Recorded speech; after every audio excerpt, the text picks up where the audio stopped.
Boogie like Benson, I'm a who that. I'm a who that. Long as I'm living, I'm a who that. Lose or winning, I'm a who that. Sports Coma, yeah, this is where we do that. Where we do that, where we do that, where we do that, where we do that, where we do that, Boogie like Benson, I'm a who that. I'm a who that. Sports Coma, this is where we do that. Where we do that. Welcome, welcome, welcome. Somebody please better help. Running this thing like Elf. I thank God every day I'm not a felt. Go to YouTube Live with Big Q and the guys. If you ain't ride or die, the bandwagon get flipped. Been marching in, that was way for the ring. I was yelling out your chain for the championship. Bucking on town, duck down. Falcons, pluck, get shut down. Panthers ain't much touchdown. The vision really belong to us now. So much hate on the Saints, you could probably tell. Ever since Bounty Gate hit the NFL, when things seem fishy and you probably smell the crooked referees on Roger Goodell. Yeah, Buggy like this and I'm a who that. Every day I'm living, I'm a who that. Lose or winning, I'm a who that. It's the Sports Coma, this is where we do that. Where we do that, where we do that, where we do that, where we do that, where we do that. Boogie like this and I'm a who that. It's the Sports Coma, this is where we do that. You're listening to the Sports Coma with Big Q and the guys on the PRO Media Network.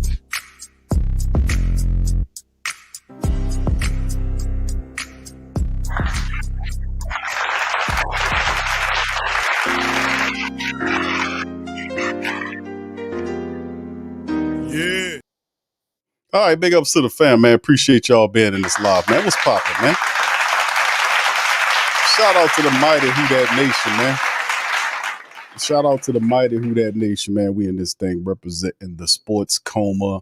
Welcome, welcome, welcome. And now rocking with the Sports Coma with Big Q and the guys, where we have intense, entertaining, educating, and enlightening sport talk from your favorite sports fam.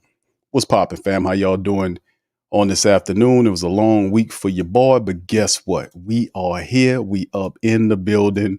Shout out to the fam. Appreciate y'all for being in the stream, man. Listen, man, let me tell y'all something, man. A lot been going on, but I just want to play. I just want to play a little something for y'all. I just want to play y'all a little something for some of the family members feeling a little down about the Justin Simmons thing, man. And this goes back to some of my soulful folks out there that know what time it is, man. Put one in the chat. This is really what I'm gonna tell y'all tonight about everything that's going on with the black and gold, man. And I'm gonna explain to you later on. But put one in the chat if y'all remember the great soulful L Green, man. Everything's gonna be all right. It's gonna be all right. So I wanted to start the show on that vibe. So for the family members, see, so some of y'all might not have remember where Al Green kind of, did the gospel thing he had. That was one of the bigger hits that he had. But I know some people probably ain't heard that one in a long time. And being that I'm a soulful dude, I just wanted to put that on y'all spirit as we get going in the stream. So big ups to everybody. Good to see y'all in the chat. What's up, T Mama? Shout out to my queen, T Mama, all the queens in the buildings. Big ups to you. I see you, Lori. Shout out to you, all the queens, man. Big ups to the queen. I got to get the queens to shout out, fam. Y'all know how that go, man. All right, we got Lori, got T Mama. Who else we got in here? The queens. Big ups to all y'all, man, in the stream. I think I got everybody that's in here, man, as well. If y'all the queens in here, y'all give me a shout out. I give you a who that. Big ups to the kings in the building. OG Jerry. Big ups to you, Charlie. I see you, L Dub, Quavadius, Emmanuel. Big ups to y'all. Gregory, I see you, fam. Appreciate y'all for being in the stream. Big ups to everybody. Be great, Josh. Shout out to you, fam. Appreciate you as well for being in the stream, man. And listen, vibing with the Johnsons. Big ups to you. Appreciate y'all for being in the stream as well, man. What's up, God's appointed one? T, what up, brother? Good to see y'all. So listen, fam, let's talk Saints, shall we? Let's talk Saints. You guys have kind of seen some of the latest stuff, man. I didn't do a stream yesterday. I was just tired, man. But we're going to kind of react some stuff that was going on. And of course, this is the last practice. In terms of practice, they'll do a walkthrough on Saturday and then the game against San Fran. And then they come back down here, prepare for the final week of practice. I told y'all this is going to go real fast.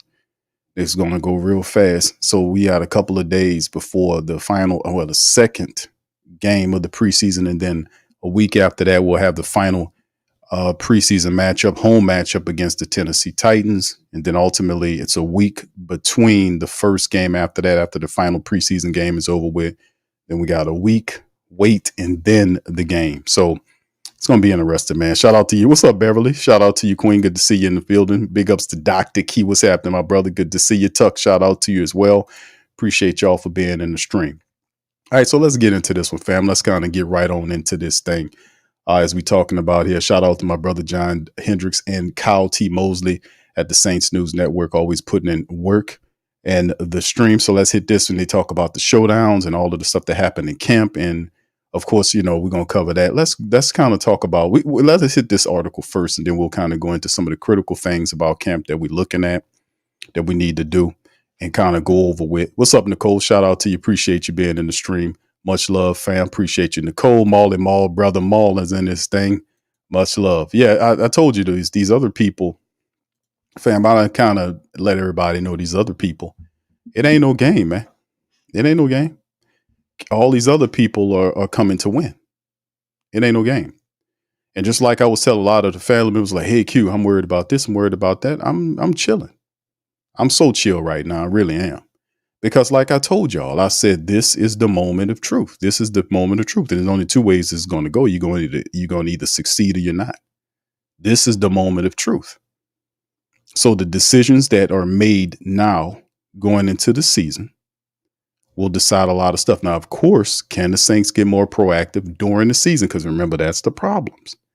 When the regular season hit, can the Saints adjust and make the moves that's needed to keep the team, now I ain't gonna say afloat, but empower the team? Most good general managers and personnel keep an eye on their team. They do in-season evaluations. They do these things. They do them. Roseman does them. All these general managers, they give a damn. That's worth 2 cents. They do evaluate. What else they're going to do? Balance the country's budget? No. They are tasked with doing what they're supposed to do in terms of keeping the team relevant and strong.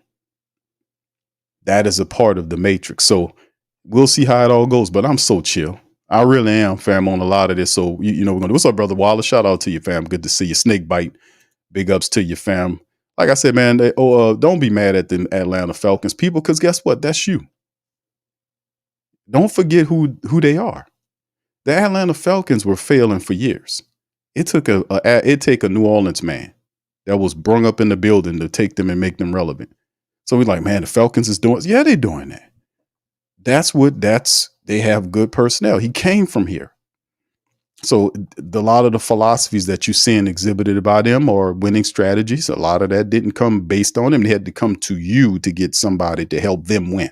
So in essence, they had to become you to win. And see, that's the difference, because they're your most hated rival. It's no way in the world I'm going to Atlanta or Dallas or Minnesota, anybody else, to go get people from their personnel department to come here and help me to win. I'm not doing that. Just the principle of it. Go find another team that's not your rival and pilfer their people. That's how I look at it. They're not going to see that. And then they'll and I mess with my dog Lo about this. Shout out to my dog Lo. But he never wants to touch that. When Lo, shout out to Lo and Coach Roney when they came down here, they met me down here. We sat down and ate. Maul was there. And we talked about it.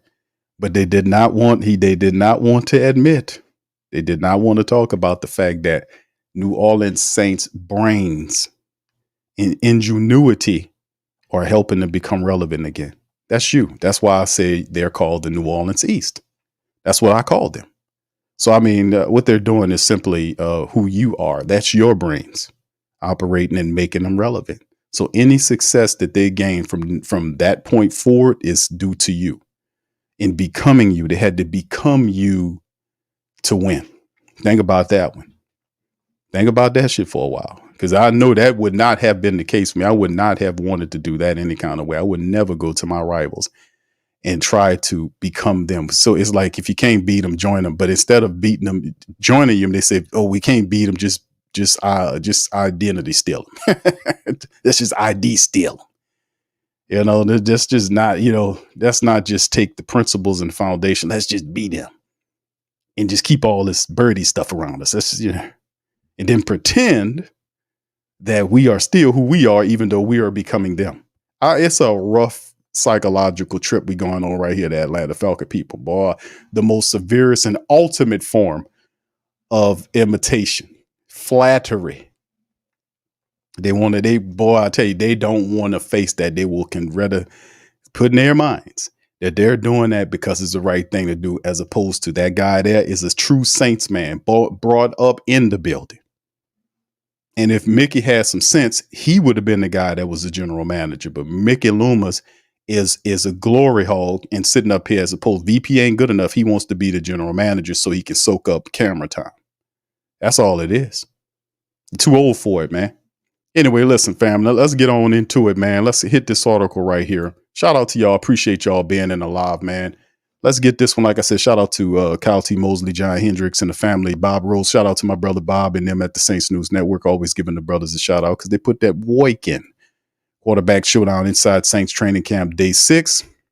There's a few things. I won't go over everything, just to kind of give you guys a brief kind of synopsis of what they were talking about. And you talk about Derek Carr. He was 7 of 17 of 23 in camp. Jake Hayner was 7 of 11. Spencer was 5 of 8 and had a touchdown in camp, and actually did a pretty good job moving in and out and doing what they were supposed to do in terms of making plays. Spencer Rattler steals, looking pretty much solid. Jake Hayner's doing a pretty good job as well. Derek Carr is also serviceable in practice, but we need Derek Carr to turn it on when it counts. We need that offense to have some type of synergy going forward, because if they kind of stink like they did in that first preseason matchup, I expect them to play again in the third game, because you got to have a solid series, because you don't want to have a stinky performance in the second preseason game and just say, look, and we ain't gonna see him again, and then wait 2 weeks before you get the regular season. It's a week in between the start of the game, in terms of the first week.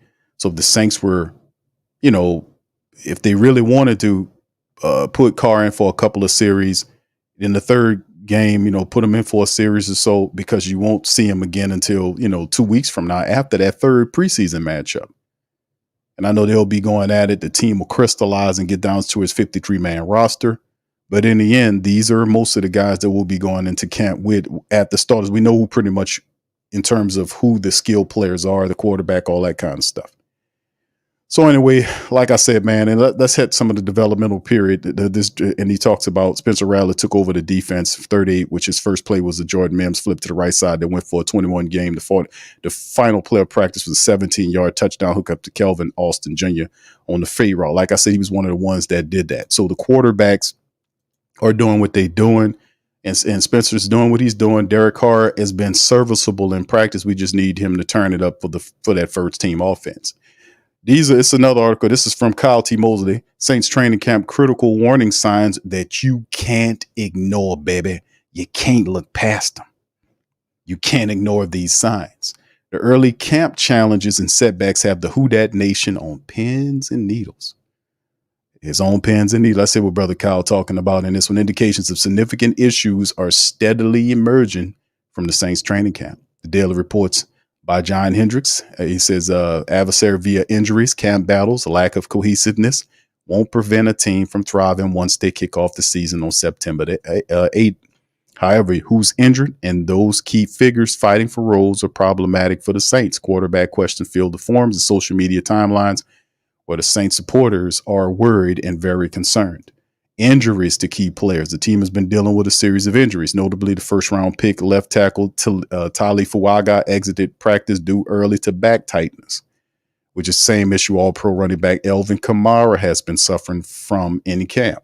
Also, rookie Josiah Ejrahim left practice to join fellow offensive lineman Fuaga and Nick Sell-Dever, who has a calf issue on the sideline, landing on Thursday's injury report. Veteran defenders such as Lattimore, Debo, Werner missing practice is unsettling. Currently, the team's strength is the defense. Having starting cornerbacks jogging and stretching while workouts are happening at practice has raised a red flag. While the team's overall health signs of improvement, the injuries may impact the team's performance in week 1. However, the team's proactive response and dedication to overcoming these challenges should reassure the family members. Offensive line performance issues is another key concern, according to Brother Kyle.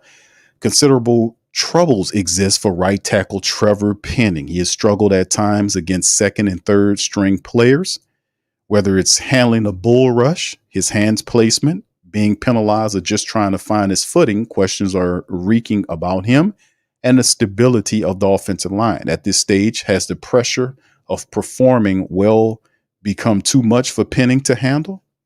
The intel on the left guard is lukewarm for the moment. For the moment, the club may go into the final preseason game before solidifying who become the starter. The quarterback situation.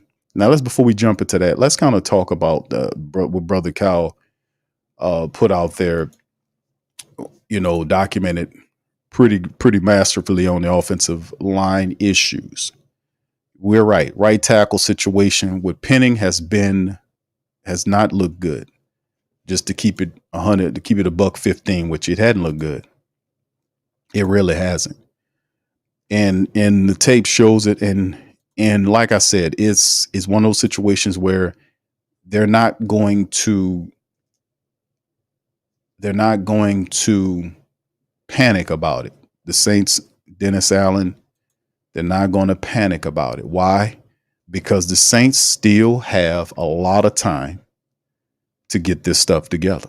They still have the preseason game, the next one on Saturday. They have one behind it. That's practices in between. So they still feel like they have some time to figure out whether or not, they can fix what's going on with Trevor Penning. We'll see. We'll see how it all works, man. But in the end, it's going to be very interesting, to say the least. So Penning has not looked good on this film, and he's looked really, pretty bad. To be honest with you, he looked pretty bad. The left guard position. It's a cast of misfits is what it is. Nick Saldiveri, who's a guy a lot of people thought should be starting, is not doing himself a service by constantly being injured. He's hurt, and that hurts the team because he's supposed to be the left guard. Lucas Patrick is a journeyman guy. He's not the answer long term for the position. Shane Lemieux is another veteran guard that has potential but can't stay healthy, can't be relied upon. Ali Udo was supposed to be in the mix, but is not even a factor insofar as being in the top 3 or 4, or top 3 or 2 in the discussion. Landon Young, who's filling in, was supposed to be a guy that step up and maybe have a more of a considerable role, has not done that. And the Saints are where they are because they place faith in these guys. And John Benton says, listen, I can get these guys to work. I can fix this. I can get them to work. I can get them to do this. And can he? We'll see, because the Saints are placing a lot of faith in them. The only way they switch this around is if injuries hit the Saints in a way where they'll be forced to kind of go in. It's no doubt about it in my mind what the Saints are going to do following the final preseason game when people are starting to get released. The Saints are going to definitely pick up a lineman, a tackle or so somebody releases. They'll claim them or whatnot, bring them on the team and see what they can do. Now, whether it's a starting caliber player or not, we'll see. But it's most interesting. I'll give y'all my thoughts on some of this stuff after we get through this article. So yes, the left guard position, a lot of people paying attention to the right tackle position because Penning's struggling so bad. The left guard position is another point of emphasis. And I'm also have concerns about the right guard position with Cesar Ruiz. He's like, why Cesar? Because Cesar Ruiz only good year was the year when he, the final year of Doug Marrone, where he made him look, well, I think it was the year before that when he got paid. That was only 1 year that he actually looked like an NFL caliber guard. So since Cesar Ruiz is not out of the woodworks, and the overall mentality of the Saints offensive line needs more aggression. It's too nice, so to speak, because Eric McCoy is a very nice dude. Cesar Ruiz is a very nice dude. They need dog minds, like a dog mentalities. They need that chippiness, that type of mentality. At times, they're just they have this too light mentality. You know what I mean? It's not enough dog in that because you need that aggressive mentality if you're going to be a force running that football. If we're going to be counting on you to run the football, and best believe the way for success for the Saints is through the running attack. There is no other way that the Saints are going to win games except through the running attack and the passing game off the back of the running attack. And of course, you can do another style of when you have stretch running plays like Drew Brees mentioned in the interview that we played the other day, when you have the stretch runs and all this kind of stuff and setting all that up. I can see them emphasizing and doing some of that stuff to kind of spur the running game going. But whatever the case may be, you're going to have to do something. Like I said, I'm still cool in this. I'm cool as the other side of the pillow, like the great late Stuart Scott used to say. The quarterback question. The Mad Dog Radio host Adam Shine, Derek Carr believes the team has made crucial adjustments leading to better offensive chemistry. So coming into this year, we're just trying to build off of what we had last year, Derek Carr told Adam Shine. The relationships, the bonds, the unity, the time we spent together, I felt like coming into the offseason compared to the last offseason where we're 10 times further ahead of where we were. I mean that as a team, as a group, as a unit. The bonds that we have is the ultimate team sport, and that's the most important thing, the team. So we're stepping into this year trying to build off how last year ended. Evaluating Carr's 2 series last Saturday in Glendale took a lot of work to read. Only 9 snaps, 1 first down on completing 2 of 6 passes. Didn't quiet his critics. What will silence most of his critics is scoring a touchdown during extended playing time against San Fran on Sunday. Carr must show progress, period. Exactly. Then, of course, he talks about some of the other day, how he fared from a practice perspective. Absolutely. This is the quarterback situation. It's no ends around running. Now, I'm not going to overact about how Derek Carr looked in the first preseason game, because he could very well come out against the San Francisco 49ers and have a different performance. A lot of this requires patience. You know, we're not going to see it like we really want to see it right away. So a lot of this stuff that we're watching involves a lot of patience. That's why, I'm taking the approach that I'm taking, because, I was the guy I was talking about the stuff that Saints need to have, and they're exhibiting some of this stuff. But to be honest with you, a lot of this stuff, we'll see how it sounds good when it's good. But when things are struggling and when they're stinking, could you stick to the foundation pieces that you say that you have? You see what I'm saying? Not turning and pointing fingers and cussing and fussing at your coaches, Mr. Carr. You can't do that. You can't speak positively and good, and then when shit get heated, you cussing and fussing and cussing at your wide receivers and your running backs and fussing and getting to it with your offensive linemen. Time will tell. It always does. That's one thing that I know for sure. YO says everything gonna. Yes, thank you, man. Thank you. Fuck too kind. Thank you, man. Appreciate you. That's right. Everything is good. Everything is good. That's why I started the show off with it. Some people probably ain't heard that song in a long time, man. Oh, man, I was going to bust that BB and CC whining on y'all. Don't play with me. I was about to bust that BB and CC on y'all.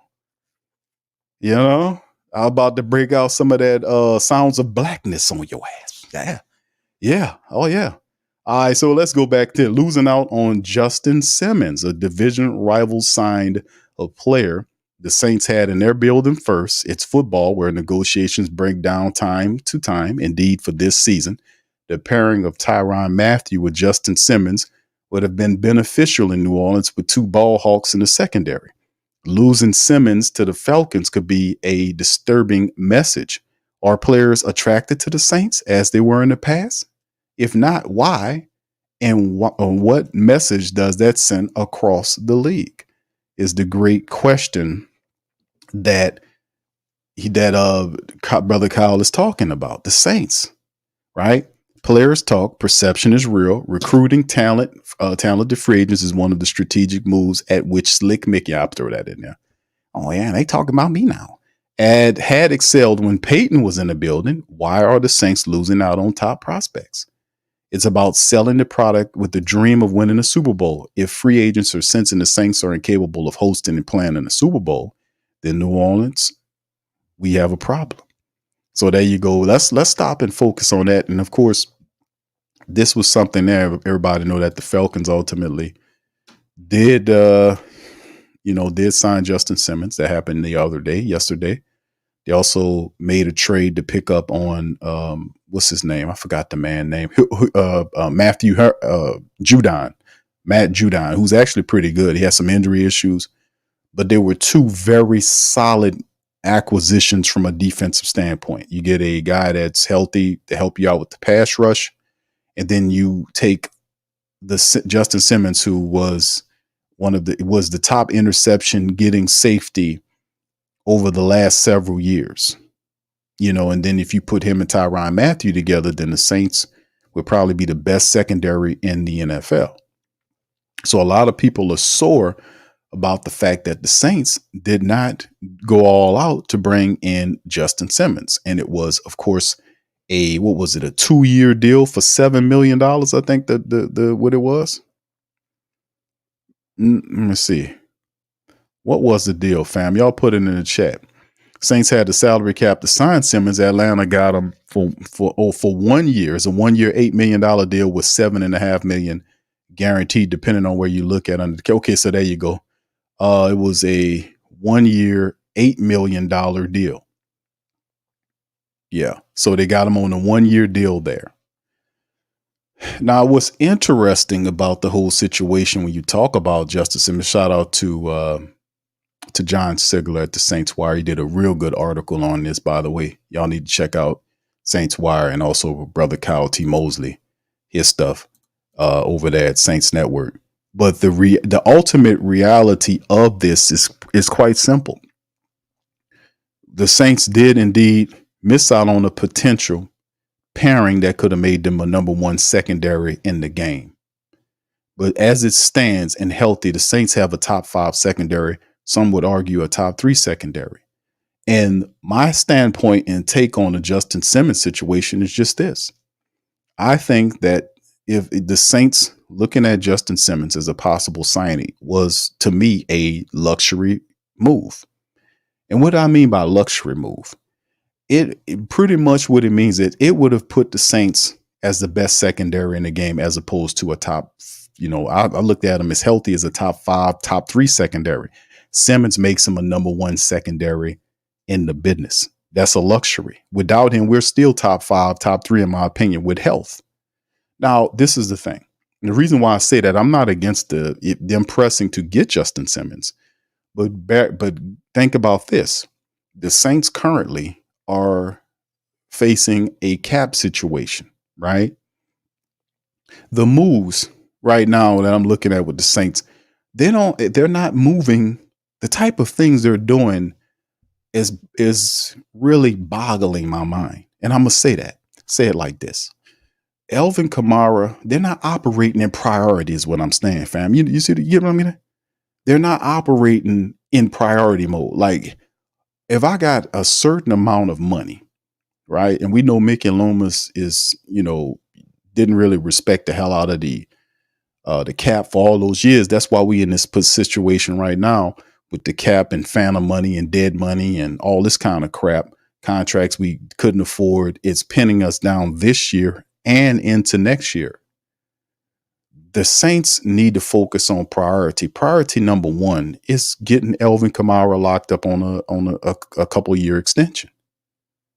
They did re-up with Pete Werner, which is good. But if you put the priority list in effect, is and I don't want to phrase it like this, and I want y'all to tell me what y'all think in the chat. Please do. Please educate me and tell me how y'all feel about this question here. In terms of priority, which player to you is more important in terms of signing next if it was Alvin Kamara, your number 1 offensive player? Now, he's still under contract this year, but if you extend him an offer and they got an offer on the table for Alvin Kamara, you might want to get that done. Who should have been the next one behind Alvin Kamara if you're looking at extending out players? Should it be Paulson Adebo or should it have been Pete Werner? Who to you should the Saints have gone in the direction of? Let me know in the chat. Who do you guys? And now we know Pete already got his bread, and I like Pete, but like I said, man, it's a competition. We at that position. Pete only stayed healthy for one season. There was a reason why the Saints brung Willie Gay in here to compete with Pete Werner, and then you turn around and give Pete Werner an extension. Then why is Willie Gay here? You got Demario Davis. You got all these other young linebackers. Why? You see what I'm getting at? Who's more important? Is it Paulson? And see, Wild says Paulson Adebo, of course, Q. Yeah, he's the next guy in line because you know that you're going to Marshawn Lattimore is not going to be on the Saints team next year, right? We thinking he might be a guy that's gone. So Paulson Adebo is the next guy up. So you might want to extend Paulson Adebo, because these are guys that can help your team into the future. If you got Alvin Kamara, even if it's on a 2-year deal, and him 28, 29 years old, he's still making a decent amount of money right now. He's not worn down and beat down despite his age. He wasn't abused or used in a way where he was a ran down ass running back. That's not what happened with Alvin Kamara. He was always a part of a combination of running backs. He was always put in, in league with other guys. And the thing was, especially over the last 2 years with Dennis Allen, he wasn't used to his truest potential. So it is still a lot of value in Alvin Kamara in terms of a future sense. He's still your top offensive option. He's your best offensive player. No ifs, ands, or buts about it. So it kind of puzzled me, and I like Pete Werner. But these things happen. Like, I didn't do this. This is stuff that they do that make me think as a member of the Great Saint Think Tank. If Kamara is the most important part, player that's wanting a contract and extension, obviously you're interested in doing it, then we need to get that done. Paulson Adebo should be the next man up, and you got a bevy of other players that are 1-year prove-it deals that I would want to see before I give out any money. I want to see what you're going to do. But like I said, I like Pete, but I'm just drawing some questions. If Pete was all that, then why Willie Gay here? If Pete was all that, then why is Willie Gay here? Talk, boy! So in the end, all I'm saying, man, is we got to watch out for it. Paulson Adebo. Indeed, that's what I'm saying. They're not operating with any type of sense of priority in terms of who's important, because you got to do it. If you got a certain amount of money, you got to prioritize. It's like doing a grocery list when you go to the store. You're going to get the items that you need to get that are need items at the grocery store, and the other stuff like, the cookies and all that other stuff is going to have to wait. But you're going to go there. You're going to get the vegetables. You're going to get the fruits and vegetables. You're going to get the dairy products or whatever. You're going to do all that. And then in all that other stuff, if you're working with a certain amount of money, if you got whatever you got left over, then you go over there. Then you can get the other stuff, but you're going to get the essentials first. That's how I say it. But I just don't understand the moves that they're currently making. So that's why I say about Justin Simmons. So I'm not too mad about the Justin Simmons move, to be honest with you, because the Saints really need to focus on improving other aspects of the team, not the secondary. I think the secondary will be fine. If injuries, now a lot of the reports that we're getting is that a lot of these guys that are banged up right now that won't play in preseason are well enough and will be well enough to play when week 1 roll around. That's the reports. So that's what's going on there. So, that's what I was saying about the Simmons thing. I was like, yeah, I hear what you're saying on the Simmons. I'm not really going on my secondary already top 5 with great help. They're going to be top 3 in this here NFL. That's how I look at it. And Justin Simmons would have just made you number 1. That's all. But we're going to be a top 5, top 3 secondary in the game. And with limited financial resources, according to what they're telling us and showing us, then they need to focus their money on making sure other things that's a little bit more important than getting Justin Simmons to make it the number 1 secondary in the NFL. There are other more important matters the Saints need to focus on. And you guys know who you know exactly what those issues are. I don't need to roll them out to you. All right. And this is other questions. Confidence in running back behind Alvin Kamara. These are other questions. Will Marshawn Lattimore be ready for week 1? Do the Saints have the right edge rushers to pressure the quarterbacks this season? Can the special team unit be special again in the return game? What will happen if the backups outperform Derek Carr? See, these are questions that Brother Kyle is drawing down up in here. And see, I love these type of questions because it forces us to come up with answers for these questions, which I'm going to attempt to do before we get into the other stuff. Now, let me see if we can hit this quick. The confidence in the running backs behind Alvin Kamara, right? Reports say Alvin Kamara should be ready for week 1, right? He's the Saints are currently have an offer on the table. I'm pretty sure the Alvin's people looked at the offer and shot it back to the Saints. They going back and forth. Wouldn't be surprised if a deal between the Saints and Alvin Kamara is announced prior to the regular season or maybe in the first week or so of the regular season. Wouldn't be surprised. It fits a timeline. But the running backs, Jamal Williams, in the proper offense, can Jamal Williams have a better year? He most certainly can't have a worse year than what he had last year, right? You would hope. Kendre Miller, how well is Kendre for the regular season? Kendre is interesting because what it does in my mind is if Kendre is not good to go, Jordan Mims would make a good step-in guy right there. Not to mention that you have versatility in your offense where you can move Taysom Hill in if he's the fullback, or you can use him in short yardage running to be the running back. You can also use end rounds or reverse plays where you have you move Rashid Shaheed, if he's healthy, into a mix where he gets the ball and he shoots the gap for a large gain. So there are different things the Saints can do. And I feel comfortable with their running back group. I really do. I do like Jordan Mims. I think he's a good running back. I do like James Robinson as well. So I think the Saints are okay. Will Lattimore be ready for week 1? Reports are saying Lattimore is supposed to be ready for week 1. Now, does things change here? We shall see. Do the Saints have the right edge rushers to pressure quarterbacks this season? Chase Young is healthy. Carl Granderson is expecting to step it up this year.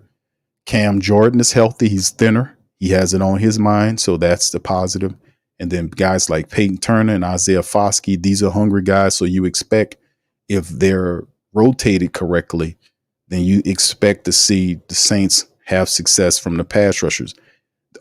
You can't deny all of these guys, probably an exception to Cam Jordan, all a big athletic guy. I ain't gonna tell you nothing bad about Cam because Cam might not be as athletically gifted as he used to, but he's still very cunning and very crafty as a veteran. So you might see Cam more inside than outside, depending on what kind of looks they're using. But I do think that the edge rushers will be much improved if healthy.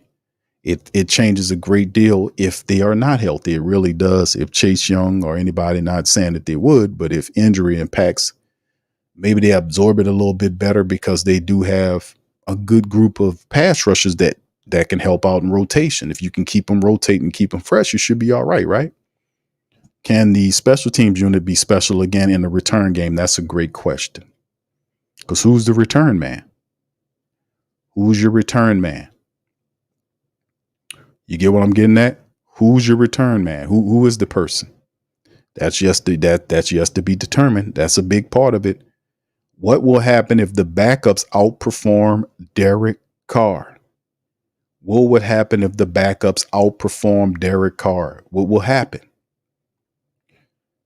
And the thing is, me personally, can the backups outperform Derek Carr? Well, if you look at it in preseason right now, they are outperforming Derek Carr. But is it enough for the Saints to say, hey, man, let's move them ahead? No. No. Like, why not? Q, the Rattler. You know, who that rat that? And I'm like, hey, bro, listen, man. $150 million is a lot of money. And not only that, but the people that gave him $150 million, when you give a guy $150 million, you're going to ride with that guy.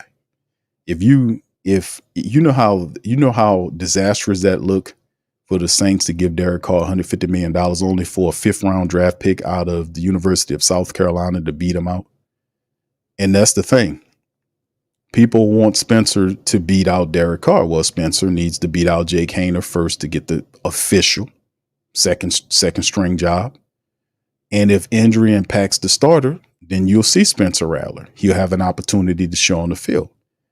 But Derek Carr has a big cushion because the Saints, Dennis Allen in particular, drafted this guy out of Fresno State when he was with the Raiders, and he loves Derek Carr.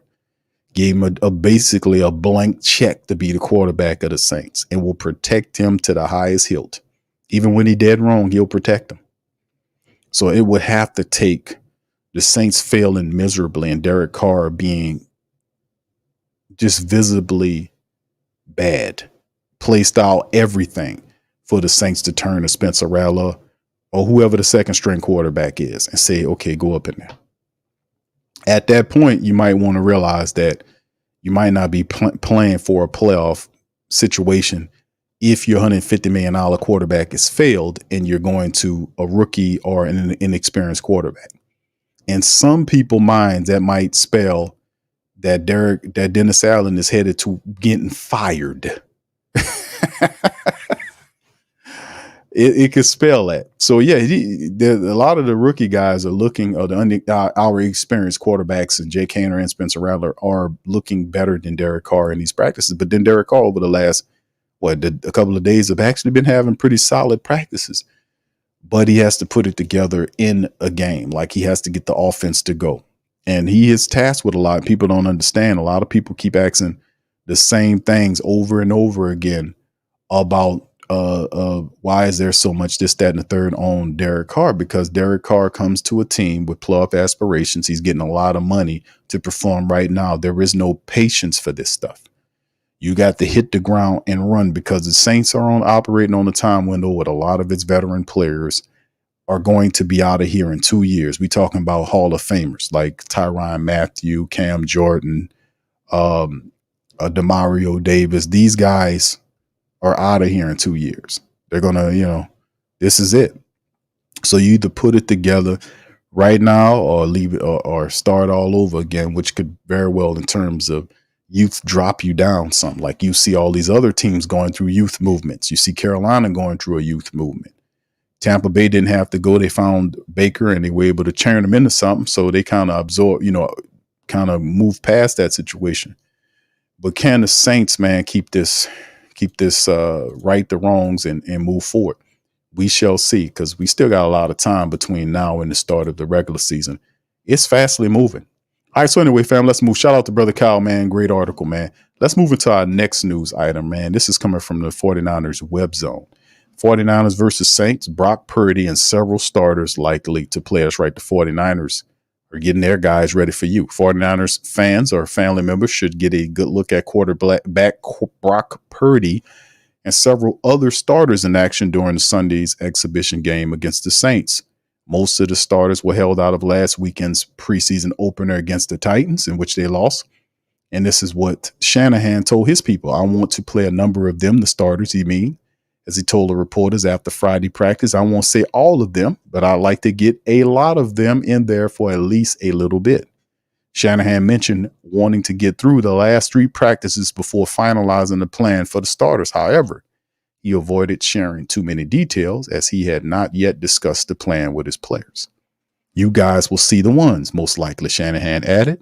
These likely include Purdy, the third-year quarterback coming off the 23 campaign, in which he set a single-season franchise record with almost 4,300 passing yards.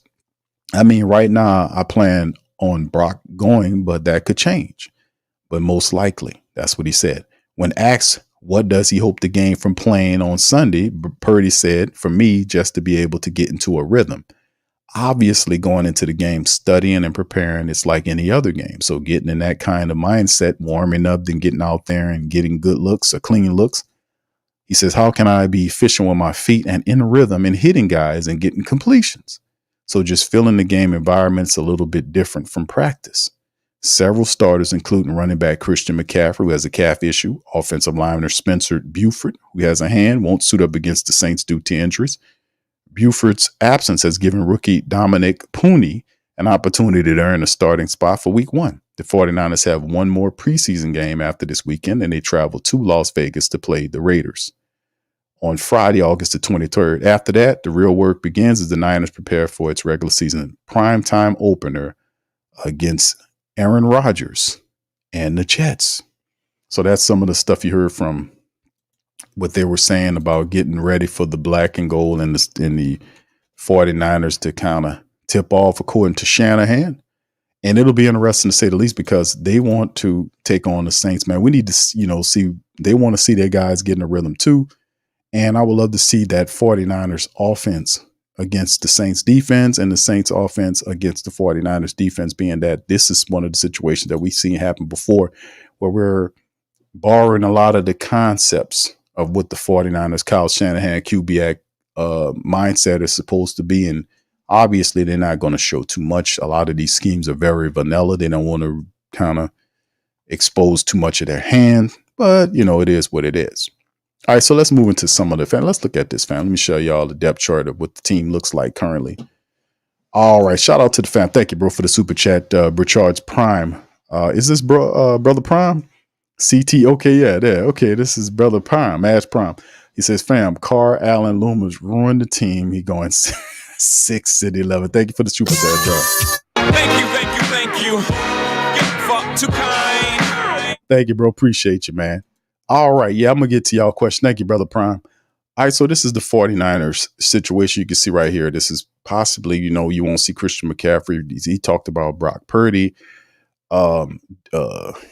We know Deebo Samuel, Brandon Ayuk. We know that there's trade situations going on with them guys. One of the guys, well, I think it was Brandon Ayuk, who's supposed to be working. They were trying to get him to sign, but then there's rumors situated around him being traded to the 49ers. I don't know if he plays, but if he doesn't, you'll see a lot of those other pretty decent wide receivers that they have there. Jawan Jennings is another dude you got to watch out for. George Kittle, which is, we'll see how that looks. Kyle Juszczyk is the guy that we want Taysom to be, similar facsimile of. I think he could be better. That's hard to say, man, because Kyle Juszczyk is probably the best fullback in the game.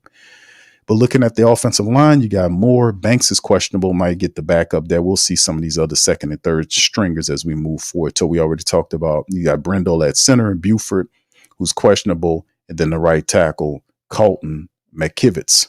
Defensively, you see these guys, Leonard Floyd, Malik Collins, Javon Hargrove is there.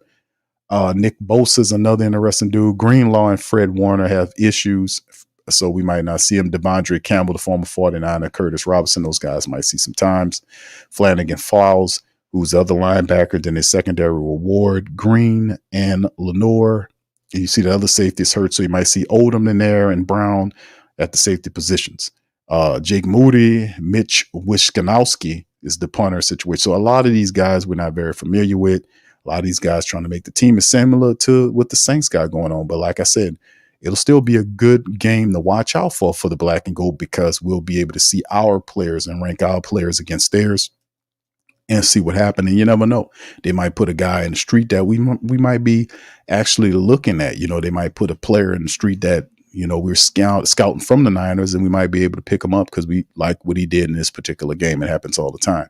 So you'll see Carr in there at the first team. AK-41 obviously won't be going because of the issue. Jamal Williams, him and Jordan Mims will get an opportunity to get in there. Chris Robinson, those other guys again. Chris Olave, Cedric Wilson, we'll see them. Perhaps Rashid Shaheed, who's been doing, back at the A.T. Perry dealing with some stuff. Bub Means came back. Shaq Davis might get an opportunity to play. I have been liking a lot of what I've seen from Samson Nakua.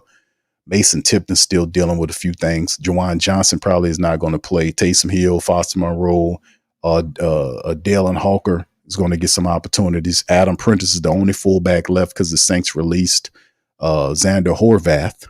They let him go. Fuaga is questionable for the game. We'll see what happens there. Landon Young might get an opportunity. You might see Jesse Davis, the backup. Lucas Patrick, Nick DeVary had a calf issue. I don't know if he plays in this game.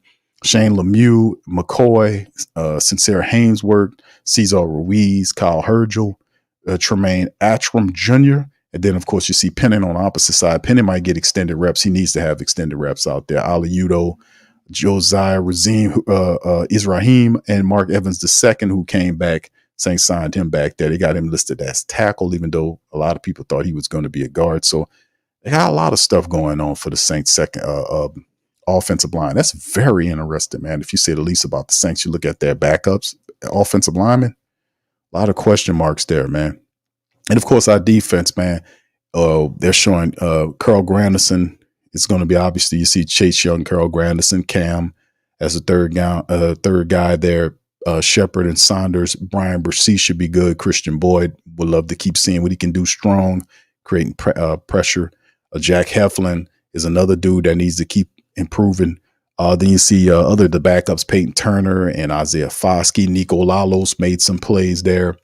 Like those guys, Heflin and Nico Lalos is just, I don't think they make it because of the other guys ahead of them. So we'll see. We'll see how it all looks. And then, of course, the linebackers, Werner, Demario Davis, and both of those guys won't play. Willie Gay, Kaliki Hudson, DeMarco Jackson, Anthony Orji, Monty Rice, who was our top linebacker last week with 7 tackles, stepped up. They have Mike Rose there, who they signed last week. He got some playing time. Secondary, shout out to Rico Payton. He looked really good in the game last week, and he continued doing what he did with Paulson and Lattimore out. Shamar John Charles to get an opportunity, and we'll see other guys like Rajon Wright and Kool-Aid McKinstry, and of course Jordan Howard, Tyrann Mathieu, Abram, Will Harris, who can also play corner as well as safety for you. So we'll see what the Saints got going on there as we get closer and closer. Second preseason game. After that, one left before I told you these preseasons gonna get along really fast, man. And there it is. So yeah, it's gonna be interesting to see how it all happens between them, fam, and how it moves, how it shakes, how it runs, and how it goes, period. Let's get into the presser with Dennis Allen, fam. Let's start with him getting into this presser, and we'll kind of go at old possum puss that we call Dennis Allen. Big ups to y'all, man. If y'all got some quick question, I'm gonna answer them right quick, fam. All right, Wayo says Q Falcons got us back from Pels.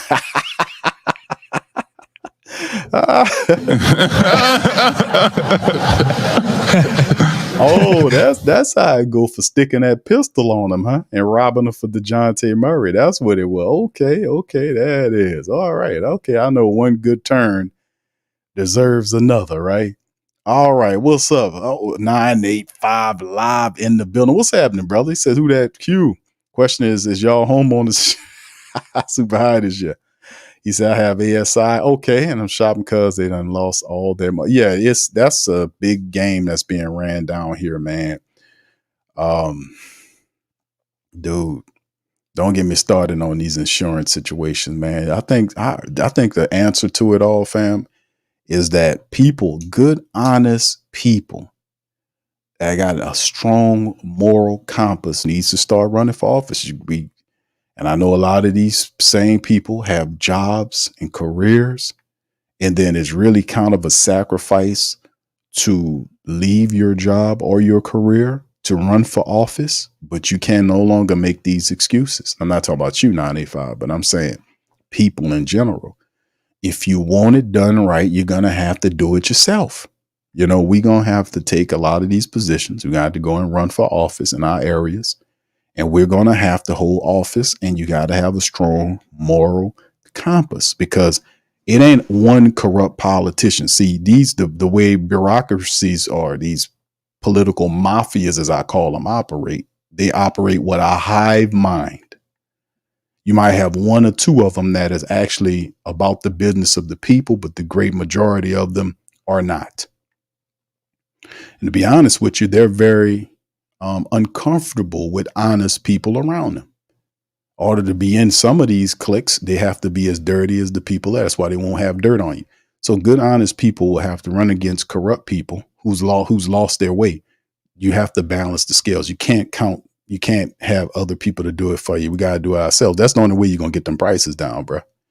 But let me tell you something, a lot of them insurance commissioners, I was like, it's crazy down here, but like the last, except for the one we currently have, or maybe the one before, but the last several of them were locked up. Yeah, so it's a line of criminals, man. You know, so like I said, that's why I put the power in the hands of people. If you don't like what these people look like, and that's a reflection of you, that's who you're allowing to govern you. And that's a bad thing. So, you know, I don't always look at the bureaucrats and say, oh, look at this, because, man, they're going to look for people that'll do their bidding. Low moral, easily to buy, easily to sell their soul for stuff that they shouldn't do it for. You don't sell your soul for cheap shit and trinkets. that don't last long. It's a bad bargain, is what I'm trying to say, people. It's not a good bargain. All right, but yeah, that's my answer to that, brother. Is we gotta take it. We gotta go and get it. Yeah, I'm just saying, and you can do it if you really want to. All right, Lee says, let's be honest, we're not doing nothing this year. I mean, it depends, bro. It really do. All right, all right. He said they said he left practice with injury today. Yeah, that's true, bro. I mean, they ain't have it listed right there. I think I mentioned it earlier in the broadcast. They just didn't update it. All right, Black Major says, who that Q? Shout out to you, Black Major. Good to see you in the building as well. All right. Lee says, I am boycotting here. I feel a boycott coming. It's time is coming, man. All right. Steve says, another thing. Derek Carr is a little injury prone. Jake Haener, Spencer Rattler can get the starting nine 1 week and never release the starting role. Yeah, that'll be interesting. But Carr currently is not hurt. I mean, he is y'all just remember, fam. Y'all remember what happened last year when he got bent up and crushed in that Green Bay game and he was carted off the field. They took him in an ambulance to the hospital. And we were like, there's no way this guy plays the next week. And then the next week, Dennis Allen rolls Derek Carr out there with painkillers, shots all over him. They'll go out there. And I'm like, and just, you had healthy backup quarterbacks. So you never can put nothing beyond what these guys are willing to do because they don't do things like you think they do the way they do them. That's why they ain't getting all the success because they do a lot of shit that's not fundamental. And then when you say it's not fundamental, they do it anyway to spite you because they can't take instruction from you because I'm running it. Let me tell you something. You guys, you're not running it. I'm running this shit. I'm sorry to curse, but you made me do it. It's your fault. Well, I am to be. Listen, by show of hands, how many of you goddamn people as a general manager of a football team? I did it. How many of you goddamn guys out there? You can't raise your hands on that, huh? I'm the guy. Yeah, and that's how the mentality is. That's the mentality. They chose to take that type of snobbish motion toward the people because fundamentals and common sense are supposed to rule the day. When you operate out of emotionalism, it's a bad thing. I've often talked about that. And that's not one person in the building more emotional than Mickey Loomis, man. We know this, man. He makes emotional bad decisions all the time. It's no rhyme or reason to these hirings. Like I like Pete Werner, but why not wait? You're not going to lose Pete. Why not wait in the season to offer Pete Werner that contract extension? Let's see how he plays. Can he stay healthy? It's a reason why you brought Willie Gay here. Why don't we wait and then sign the guy? You see what I'm saying? But it is what it is, fam. It's supposed to be around. It's supposed to be a plan. What's the plan? I don't know, man. I don't know. JT says, Q, I've been watching football all this time. I never seen this before. A coach get all his players from a I can make it work, baby. I can make it work. All right. Anyway, fam, let's get ready to listen to Dennis Allen. I think I got it tuned up right. Well, I usually speed it up, man. Just to get through it, man. You're going to speed it up and kind of listen to what Dennis Allen said today on this stream. Y'all, please feel free, man, to hit the like button for me, fam. Please hit the like button. If you're listening, hit the like button. If you have any other questions, please feel free to throw them in the chat, baby. Throw them in the chat as we get going and listen to old Possum Puss. Now go on. You take care of the cake. You Possum Puss, get that punch out there or you'll get one from me. Go on. Oh, yeah. Now go on. You take care of the cake. There you go, Mo. Tell him, Mo, that old Possum Puss. He do look like a possum, too. He does look like a damn possum. All right, hold on, fam. Let me get old. He done froze up on me. He was just working a moment ago. Come on, DA. With that old Possum Puss. Hold on, fam. Let me see if I can get this. Let me see if I still think, we got some things that we need to still improve on, but I think overall, I was pleased with the work that we were able to get done, out here in training camp. So now we'll start turning our attention to San Francisco. Will you play most every healthy player tomorrow? We'll see. We'll see. Again, we haven't had really any of those discussions with any of the players. Our focus really is when we're working, our focus is on the work that we're getting done. And then, probably talk about that this afternoon with the guys and kind of go from there. Did not having the joint practices with San Francisco influence maybe the way that you look at this game? Yeah, maybe. Guys are wanting me to say something. I mean, we're going to focus on, practice what we've been doing, and then we'll have 11 guys out there. I promise. What was Rashid Shaheed's reason for absence today? Toe or foot. Toe or foot. Yeah. The last rep of the first team situation drill at the end didn't happen after the fight. What was the decision there? That was 2 minute, right? Yeah. Yeah, I didn't want to throw a Hail Mary pass. Yeah, now that you have a chance to look back, your decision. I know you're happy with coming out. Yeah, I think we got a lot of great work done. And certainly we enjoy being, in front of our fans, and we'll have a couple opportunities to do that this upcoming week with a Tuesday night practice at Tulane, and then a Friday afternoon practice, 1 o'clock, just like the Tennessee game's going to be there in the Dome. So we'll get a couple opportunities to get out in front of our fans, and we're excited about being able to do that. I do think, getting out of the heat and humidity, I think was beneficial for our guys. And like I said, I think we got a lot of really good work done. And I think our guys being together for what really amounts to about a month with very minimal distractions, I think was beneficial to our football team. And you talk a lot about guys like catching your eye. I'm kind of wondering if the inverse of that is true a little bit. Guys who maybe started camp strong, and then have you noticed anyone kind of cool off? I'm not sure specifics, but does that happen? Well, look, I mean, honestly, over the course of training camp, there's a lot of ebbs and flows as to where these guys are at, and in particular, when you're talking about some young players, they have some good days, they have some bad days, some things that are good, some things that are not good. Not every day is a perfect day. Not every day do you feel great when you come out here every day, and I'm looking for the guys that can push through those times when it's not going as well, or maybe you don't feel as good. I'm looking for guys that can push through that stuff. And so, I think you notice some on both accounts. And ultimately what it boils down to is, who are going to be the most consistent players that we feel like we can count on, that we know exactly what we're going to get on a day in and day out basis. Because I think as coaches, we can plan for that. It's much more difficult when you're trying to create a plan and I don't know what I'm getting out of this guy from one day to the next. Is he going to be there? Is he going to be healthy? Is he not going to be healthy? Those are challenging things. And so the consistency, I think, is important. Josiah Azira? Ankle. And then Michael Jacobson? Foot. And this Waga's back injury, just normal tightness? Anything of concern there? He's rehabbing. You want to play something? I don't know. I mean, just like for the sake of possibly alleviating concern, is that a week one? I don't think I would tell you can go home and rest at night fairly comfortably. Derek Carr's had a few plays where he's gotten stepped on. Are you concerned about that at all, or is that just happens? Well, yeah. I mean, I don't like it.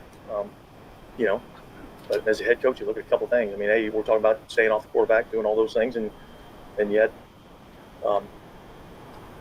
the most effective and best rush in football is the ability to rush with power. I'm pleased with our defensive ends and really interior linemen also, our ability to rush with power.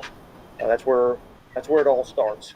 I see all these guys coming out of college, and they put up great stats in college and they had a lot of sacks, but all they do is freaking run around the tackle. And it doesn't happen in our league. That may happen every now and then, but you're not winning on a consistent basis, so you have to be able to rush the quarterback with power.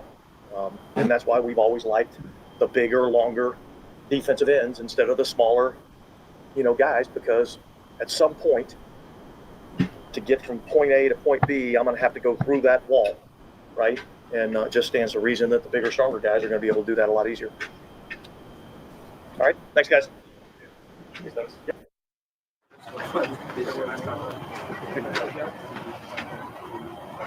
What's interesting, the DA talked about that, man, is the fact that the bigger, stronger guys, and that's the model. The Cam's at 6'3", 6'4". Chase Young is 6'5", perhaps 6. He looks taller than that, maybe 6'5", 6'6". Curl is 6'5", 6'6". Peyton Turner 6'5". Isaiah Foskey 6'4", 6'5". So and then they're just not just tall guys, but they also are guys, but you got to be careful when you get these Davenport type guys like the Peyton Turner thing. Peyton's good if he can stay healthy, man, but you got to watch out with some of these guys. Here's backup punter Matt Highball. End over ends at a high level, but just always just repetition, small details, just trying to be as consistent as possible. It's the main goal. So, when you obviously got a kind of cannon leg, you saw a 61-yard kick the other day. It become difficult sometimes when you kind of shrink the field and the distance is really, okay, I need to be this distance. Does that become hard when you know you have that leg and you have to kind of, calm down a little bit? I mean, not necessarily. It is something I'm working at, giving the guys a chance to down them, but I think just when you swap to that end over end punt, just you tend to naturally take a bit off it. So just finding that sweet spot where the guys are able to release and give them a chance to get down there and down it. Just continuing to get familiar with the gunners and that kind of operation. So just reps and continuing to work with that. Yeah. How did you kind of view your preseason performance just between the big average, kind of smaller net average? How did you kind of look at that? Yeah, just obviously net's the important one. So always trying to give the guys the best opportunity to cover it and down those balls inside the 20. So just got a little bit too aggressive on that one near the goal line. Just got to they had him in the vice. The gunner was doubled. So just rookie learning experience that when they're getting doubled like that, just got to hang it up there a bit more and give them a chance to get down there and down it. So just continuing to learn from those sorts of things and just getting better each time I get a chance to go out there. Do you ever use the phrase "the kitchen's hot"? We said that yesterday. Lou did mention that he said that, and it's a good one. I like it. I think all of the specialists have been performing at a high level, and I think it's only making all of us better. As I said, we're all leaning on each other and helping each other improve. So the kitchen's hot, but it's helping us all improve. So it's a good thing. I didn't know if it was an Australian. I mean, I've definitely heard it plenty. So it must be if you guys haven't heard that one before. Thank you. All good. All right, thank you. All right, Matt Hayball. That's the backup punter going against our starting punter currently, man. And what's interesting about it is the fact that the Saints, man, I really hate the fact that we even made a move at that position to go and get a different punter. I thought we were doing all right with our last punter before we need to make the transition. We really didn't need to clear out our specialists, so to speak, to do that. It was unfortunate. Now we got a bunch of young guys that we got to deal with. And Group A's been doing okay. We'll see what happens there. That's also the punter situation is also something to watch out for. Here's Spencer Rattler, fam. So this being the last day out here in California, what do you feel like you've shown throughout the couple of weeks that you've been out here? Yeah, I think just improvement, wanting to get better every day. I feel like, not just me, but as a group, we've gotten better every single day, ones, twos, threes. Our defense makes it hard on us. They give us great looks every day. So iron sharpens iron. Spencer, what specific areas are you looking to improve on from preseason game 1 to 2? Yeah, I think just continuing to get through my progressions, a few times got out of the pocket a little quicker than I wanted, but, felt like we handled situations well. I think we can convert on third down a little better at a higher rate. So just improving those little areas. And getting out of the pocket a little bit earlier than necessary. What goes into that? Is that just kind of learning the pressure feel? Yeah, I think it's just natural feel too. I felt like my pocket presence was really good in the game. Just got out of it a few times a little earlier than I wanted. And that's, different guys do different things. So just limiting that when I need to, and then when I have to get out. There's a lot of talk usually for rookies coming into the NFL about the change of the speed of the game and kind of getting used to that. Is that a little bit of that? No, I wouldn't say that. I think, our offense is, set up to a way where we can play within ourselves, and we don't have to, play too fast. You just got to stay controlled, go through your read, and take what they give you. Has it been nice for you coming into this offense that has just a lot of built-in motion for the quarterback? And I'm not talking about pre-snap motion. I'm talking about use specifically on boots, rollouts. Yeah, I think it's good when you can get your quarterbacks out of the pocket, clean stuff up a little bit, gives you multiple options. So I think it's a very positive thing. Is it what else kind of goes into that besides just being on this, like I said, launch angle stuff, kind of platform to throw off of and kind of get creative almost? Yeah, I mean, you can do a lot off it. You know, it beefs up the protection for sure. You know, it gives you a little more time. So I think it's great. What have you seen out of guys like Samson and Kevin Austin Jr. out there? Yeah, Samson and Kevin have stood out these last few weeks, and those guys make big time plays when we need them. You know, in practice. You know, Samson had some good plays in the game at the end. You know, two really good players. You know. How's the thought? What's that? How's your thought? It's fine, 100%. What happened? I just got a thigh contusion on it. Took a day off. You know, it was kind of not 100%. What was that? Monday or Tuesday, and then recovered quickly. You said that you really wanted to be out there on Monday. What Yeah. did it take to keep you off the field? I just don't like getting thrown out of the rhythm of not being here. You know, because then you got to come back being a day off, or having a day off, and then having a player day off. You got to get back into your rhythm after 2 days off. So I just like to stay out here as much as I can, not miss any time if I can, but they shut that down. No, it was relatively minor, but was there anything different about nursing an injury in pros versus college? No. Is there anything you could rank as highest on your list or most important to show in the actual last two games that let them know they can be comfortable putting you in a regular season game? Yeah, I think just playing within the offense, you know, taking what they give you, protecting the ball, you know, creating when you need to, and just playing efficient. How would you kind of describe Clint when he's in your ear? Very detailed, very focused. You know, he's a very locked in person, knows what he wants to achieve, great communicator. So, yeah, I mean, he's great. Does that come through and he's like calling plays, you know, in the game situation, like through the, like? Yeah, very calm mannered, you know, very dialed into what he wants to achieve on that play. You feel like you're someone that learns from your mistakes pretty quickly? Like, yeah. You had like those two fades and like one to the next, like, you know, it seemed like you made a little cleanup. Like in the game there? Yeah. No, I love that Clint called the same play. You know, I think if it's not broke, you know, keep doing it. So we ran that play. It looked good. You know, put it on the back shoulder there. We, you know, missed a little bit. Said go right back to it and knew he'd hit it. And Samson made a big time catch to put us in field goal range. And then like you personally, like when it throws off, can you usually diagnose it and correct it pretty quickly? Like, is that a good example of that? Yeah, I mean, I feel like, you know, you got to learn from those misses and then just dial it back in. You know, just little things. But yeah, you gotta be better that next rep if you know you got it, and you just gotta make a quick move and go right back to it. Just keep pushing. Anything else? Thank you. Thank you.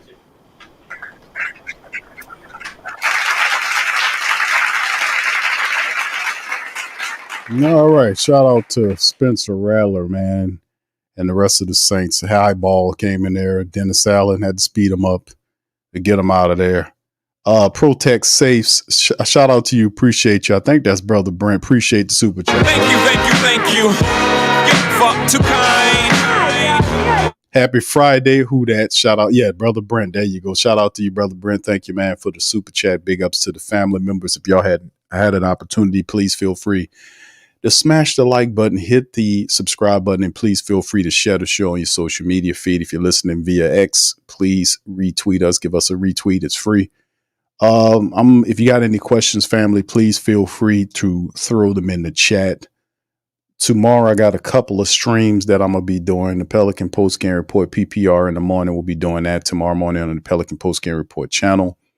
The second stream will be around noonish. I want to say maybe around noonish or 1. Y'all hit your notification bells, and there it'll be a stream, kind of a Q&A stream. You know, we'll talk about the Saints. I'll open up the phone lines. Let guys and gals chime in on their thoughts on the Saints and what you guys feel like you have. And if you have any frustrations, you can feel free to vent them on tomorrow's Q&A stream. All right. So anyway, shout out to you guys. Like I said, if you have any questions, thank you, Brent. Y'all feel free to throw them in the chat, man, and I'll do my best to answer them. And then of course, man, let me get to this on a somber note, man. This one kind of made me sad right here about Ed Daniels. For some of the family members that probably didn't hear this, about local New Orleans legend Ed Daniels. He passed away today. He had a heart attack in California. I think it was about a week ago. Yeah, and then it wasn't reported for a while, and we didn't hear from him. And they said today that Ed Daniels passed away, and and Ed Daniels, man, meant a lot to a lot of people. Ed Daniels is a local news legend. He's one of them dudes that you can't talk about sports in the city of New Orleans, and that's his legacy. Everybody know the great Ed Daniels, man. He died at 67 years of age. And I will play a little bit of this report from Channel 26, who he was the sports director of. He had an impact. We talk about guys that had an impact on the Who Dat Nation. On me and per se, Ed Daniels was one of those guys who that had an impact. He had an impact with me.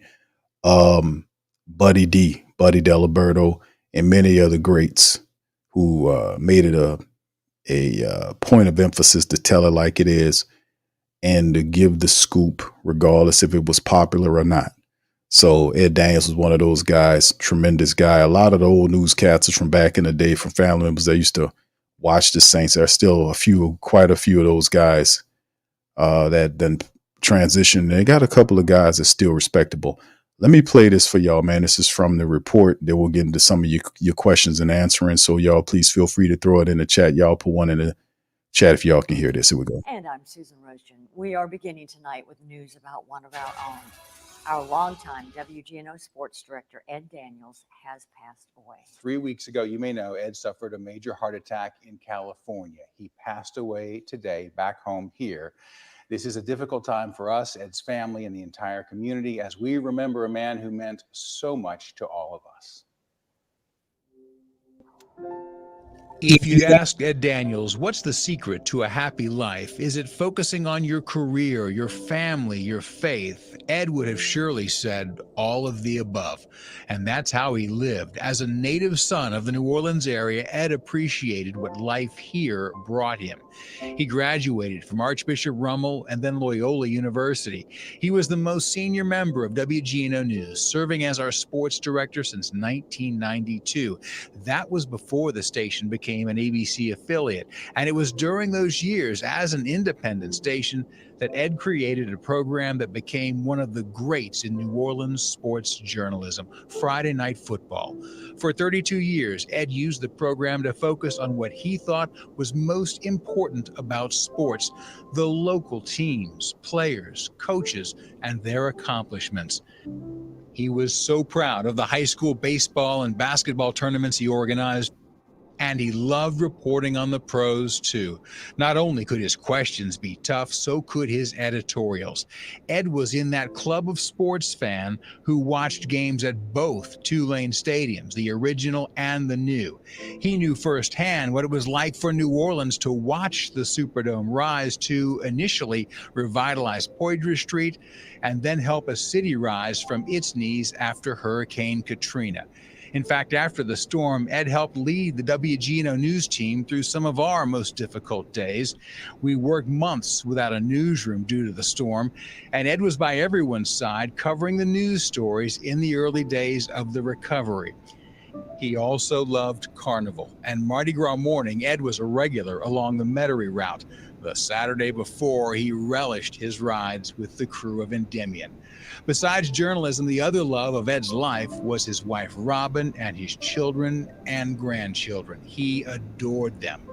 He shared with us how he found strength in his faith and cherished singing in the choir at his church, St. Philip Neri in Metairie.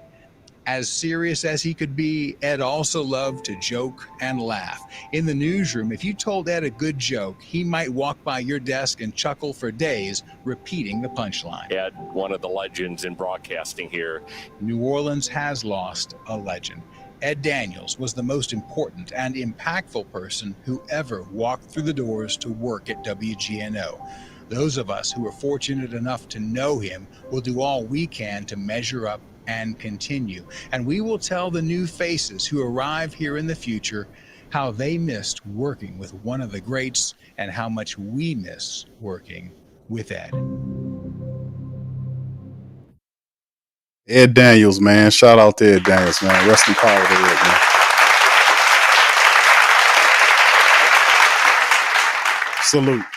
Salute, man, and condolences to the Daniels family, man. Ed Daniels meant a lot to a lot of people.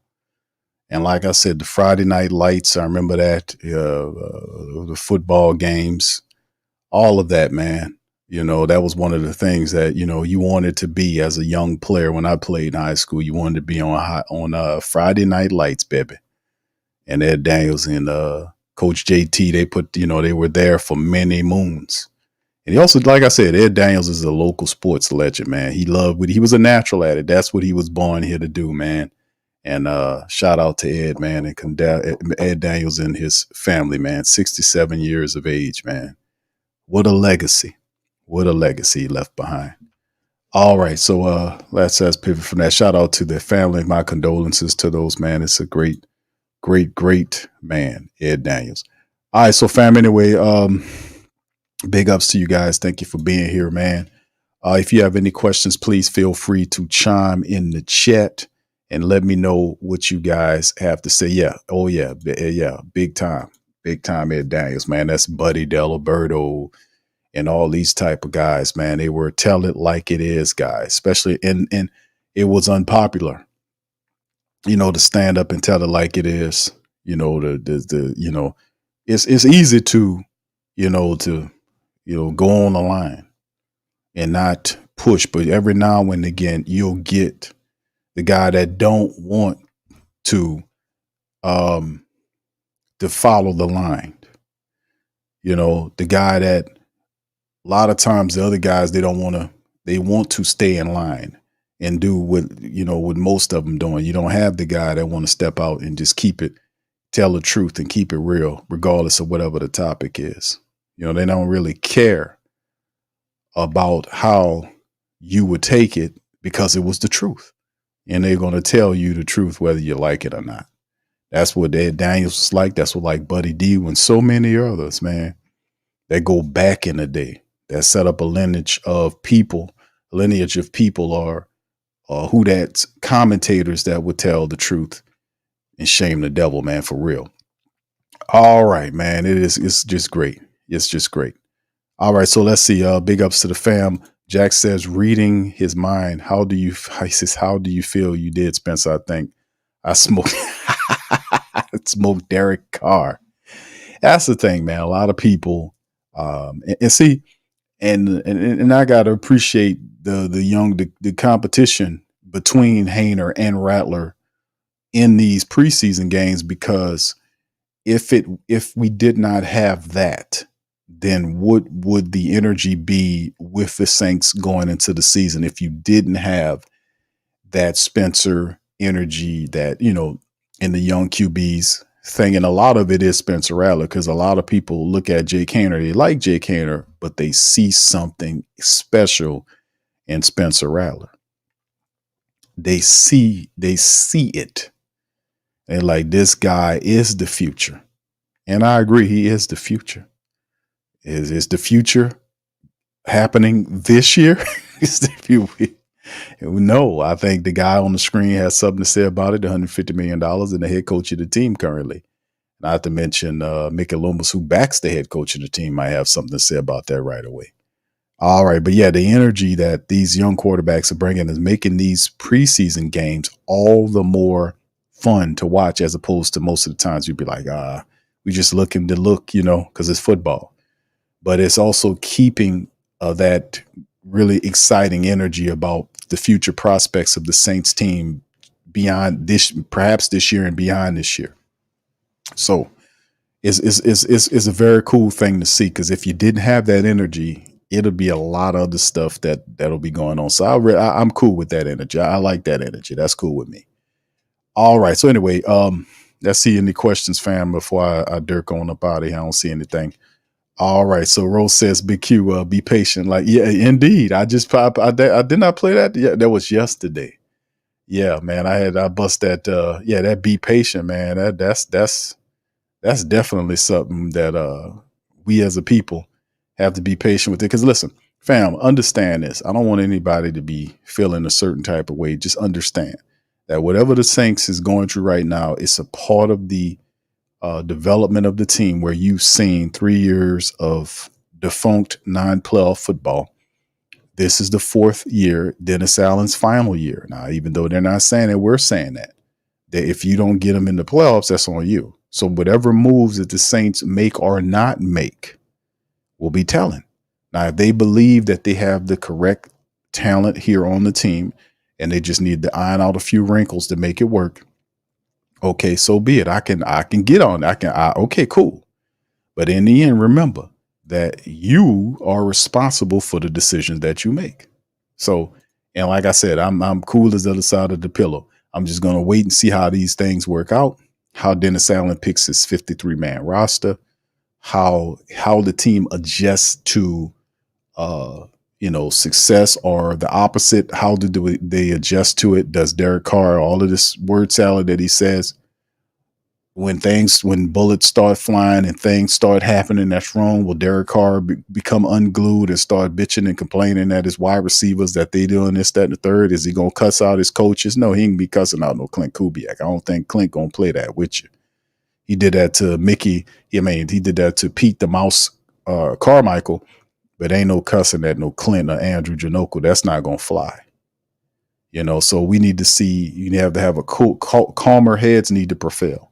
And also, the Saints don't need to allow Derek Carr to be the measurement by which the Saints win games. 2 things: running the football and playing defense. That'll get you far in the league. Play action off the back of the run. Very simple strategy. Can the Saints execute it? Can they learn to run the football?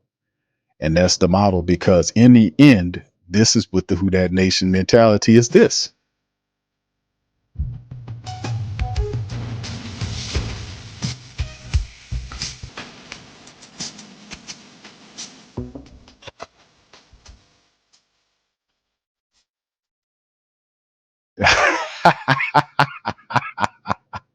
Yeah.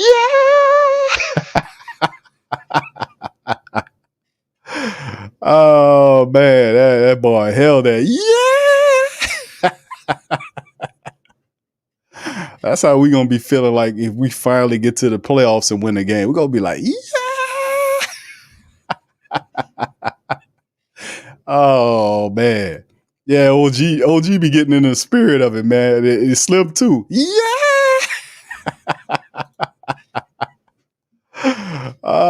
What's up, fam? What's up, Sean? Sean says, Q, you gonna make, he still make me throw darts at my TV putting that picture up there. But Derek Carr, man, come on, brother. We gotta it's preseason. We gotta let Carr carry it. We gotta let Carr and the first team do what they're gonna do. Like I said, last season I seen what they did. This season I got off. It's a cutoff point, which I got up to, and I was like, okay, I like how they talk, and let's see what they do. And then it's one move after another. It's decisions that have to be made. And then there are decisions and non-decisions, knowing when to move, when not to move. Because as you could tell, there are teams that recognize injuries happening. They're going to make moves. Atlanta did their thing. They turned around. They thought they needed some help with the defense. They went out and got Judon. They ended up signing Justin Simmons to go along with Jesse Bates, which is a good tandem in the safety room, which will make it even more difficult for Carr to throw it against that secondary. So they're going to have to run the football. That's a very intelligent group of safeties the Falcons have back there. Saints have some smart guys too. But in the end, like I said, you can't be staring guys down, because that's what happened in the first matchup against the Falcons when Carr was responsible for that pick 6. He stared that wide receiver down, and Jesse Bates followed his eyes right to the ball and to the touchdown. So we're going to have to be a lot smarter than that. We're going to have to play with some high IQ intelligence. We got to play some high IQ football. We got to keep the miscues down. And the Saints are going to need 2 things to win. They're going to need a running attack and a defense, and play action off the running attack. Like I said, can they get that done? Why not? We'll have to see. All right. Charlie says, the school. Yeah, cool as the other side of the pillow. Yeah, that's the great Stuart Scott. Another great one, man. But yeah, we'll see how it all react, man. We'll see, man. But that's what it's all about. It's all about the show me. It's all about the show, because that's where I am. You got it. All the talk, the word salad, all of this other stuff is cool. But when you have to put it together on the field, that's a whole nother level of whatever's going down. All right. Wild says, yeah, you're right, Q. Tendency. I don't see why with Janoku and Clint Kubiak, the Saints can't win 2 more games. The only way success sets in is if they fall through the floor. If injuries rattle the team, or if the Saints suffer some really crippling injuries early on, and then some of those guys don't make it back until like later on in the season, or, stuff like that. But most of the injuries the Saints are having right now in training camp or in preseason are injuries that a lot of those they are supposed to be available when week 1 plays. Like if it's week 1, they should be good to go because they're going to need these guys. Another point of emphasis that I wanted to kind of throw at you guys, the fact that when you have a lot of these guys missing, especially on the offensive side of the ball that's missing time, that doesn't help with the rhythm issues that the Saints offense will experience, because even though preseason really traditionally doesn't count in terms of wins toward the regular season, but the reps do count.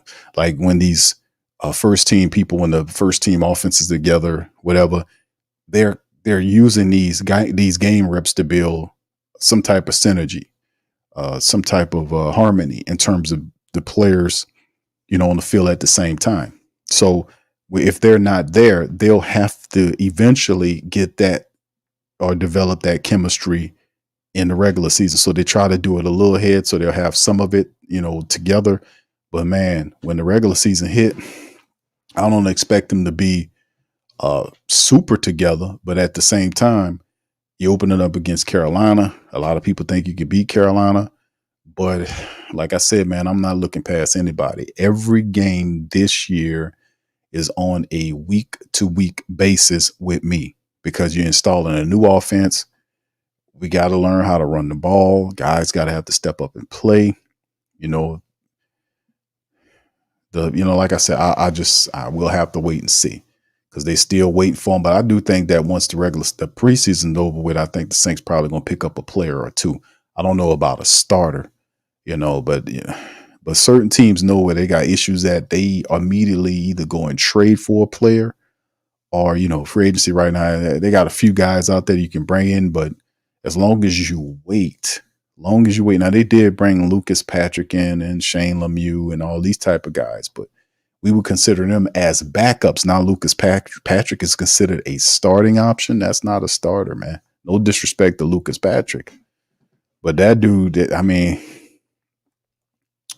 we'll see, fam. We're going to see. All right. So, yeah. Wyo says, don't forget Derek Carr gave Bates a hug after. Yeah, he told him. I remember, bro. Not only did he give him a hug, he told him he congratulated him on pick 6 in him during the game. Not after the game, but literally during the game. He told, hey, good pick 6 during the game. I'm like, where they do that at? I'm not happy. If I threw a pick 6 in the game and he took it to the house and that was one of the contributing scores that helped the Falcons beat us, I'm pissed off. I was pissed off at that game, period, because that's the game that I bet my dog low with Atlanta, and I had to put that Falcon shirt on. That was because he's sitting up there congratulating the goddamn dude, and I'm wearing the Falcons colors. Y'all remember that? Put one in the chat if y'all remember that shit. After that, I said, boy, y'all will never get me again on that as long as Dennis Allen's the coach. I sure did. I said, man, there's no way the Saints going to lose this game. They lost to Minnesota. They stunk it up. This was bad. They had a whole bye week to prepare for them people and went out there and still lost. And Derek Carr congratulating people on pick 6s and shit. Man, I was like, this dude, I was pissed after that. I was pissed about it. I ain't gonna lie about that, man. That's probably one of the pissest, if that's a word. If that's a word. If that's a word, that's one of the most pissest times that I was upset, man. I was, in all of the years that y'all been seeing me up here, that was probably one of the worst times, boy, because I was upset about that shit. I was upset, man. So I said, I forget about that. Yeah, you remember. You remember Antoinette? Antoinette, remember? Young City, remember? Yeah, Cartel says, yeah, that's what you had that shirt on. Yeah, y'all remember? Yeah. Who that Chris says, I remembered it. He says Minnesota lost. Yeah, you remember? Yeah, the pissest. What I said?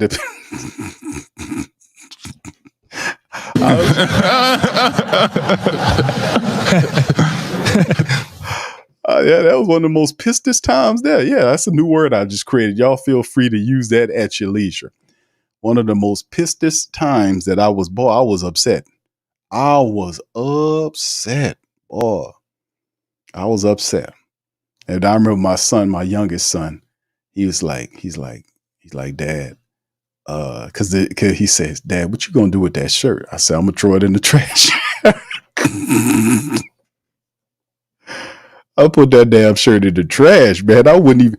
I was so upset, and I'm such a diehard black and gold man that I wouldn't even use that shirt to wipe my car's rims off. No lie. I'm telling y'all the truth. I didn't even use that Falcon shirt to wipe the dirt off my car rims. I didn't even. I say that's not even good enough for the dirt on my car rims, baby. Baby, it was only good enough for the trash. Let the maggots gnaw on it, baby. The maggots didn't even want it, baby. Man, I threw that shirt in the garbage. That's where it belonged, fam. Yeah. The pistis. Yeah, there you go, Cartel. Yeah, the pistis times coming. Yeah, oh yeah, y'all can feel free to use that ad. Say, yeah, that's a word, the big Q. Now, I want my credit now. Y'all can feel free to use that word. I want my credit. Say, yeah, I got that from Q. Yeah. That was one of the most pissedest times. I ain't gonna lie, man. I was smoking on that one. Boy, I was upset. Baby, I was upset, baby. Baby, I was so upset. Baby, I was so upset about that one, fam. That was all. I was upset. I ain't gonna lie, fam. And then Low and all of the Falcon people, they was just loving it. All of them. All of the people, hell, people I ain't even know that were Falcon people was clowning me. I was like, man, look at it. All the stuff on X. It was a bunch of shit on X. It's like, man, and then you had to live with it. And I'm like, y'all see what I go through for this goddamn team. And he sit up there with all that word side of that. I was done. That's talk about why you so upset with Carr. That's a big reason right there. I went to bat for the team, and the team didn't go to bat for me, fam. I'm sitting up there standing in the damn baseball park by my damn self. I went to bat for the team, and the team nowhere around. Like, you on your own with that one, Q. Nobody told you to do that. Didn't you know not to back us up? Oh, and after that, I say, oh yeah, I know now. Y'all won't give me a second time. All right, Jack says Derek Carr too busy dapping off the Falcons, didn't sound too busy apologizing to him. That was in the second game. Carr in the first, Allen in the second game, apologizing to him. Both of those games. That second one, that was just a joke. That at the end of the season, that was just a joke. Both of the Falcons matchups, the Carr pick six that helped contributed to the loss, and the Dennis Allen when we won the game, and then Dennis throwing his team under the bus and apologizing to Atlanta when he never did that for the Who Dat Nation. Never, not one time. Never opened his mouth to utter one apology for you. But we'll give one to them. And then they ask why the Saints people hard on Dennis Allen and all that. Are you real? And people be forgetting a lot of that, man. They really do. Yeah, what's up, Steve? How you doing, bro? Big ups to you, bro. Bobbin says, can we get a Mickey on why he did on why he didn't get Simmons? Oh, hold on now, vibing with the Johnsons. Hold on, I see what you're trying to do there. You're trying to piss me off. Listen, I don't like to talk about personal business. That's their contract. That's a very personal matter. You guys, you don't understand. It's a personal matter. It's a very personal matter with contracts. And Justin, I told him, I said, we have $3 million. We have $3 million in for you in a couple of U-Haul boxes. And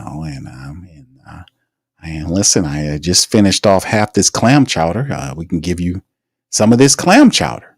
Would you like some of this clam chowder, Justin? Justin, like, man, I don't want your half-eaten ass clam chowder. Let's talk business. Let's talk turkey. Well, that ain't got no turkey in it, and I think that's oysters in it, but clam. You want some half-eaten clam chowder? No, we don't want no clam. No. And then he left. So he sat down and ate dinner, and the report basically is Mickey offering half of his clam chowder, and Justin said, I don't want that shit. I don't want that shit, man. Get your ass out of here. I don't need that. And that's part of it. That's part of the truth. You went to Atlanta and all. And then the crazy part about it is I'm joking about it. The Saints had over 10 million, according to Over the Cap. Currently, they have over 10 million. Let me show it to y'all, fam. Let me show y'all what they have the Saints at right now in terms of salary money. Here we go right here. Saints sitting up at 10.7 plus mil. That's right now active money in terms of what the Saints have cap wise.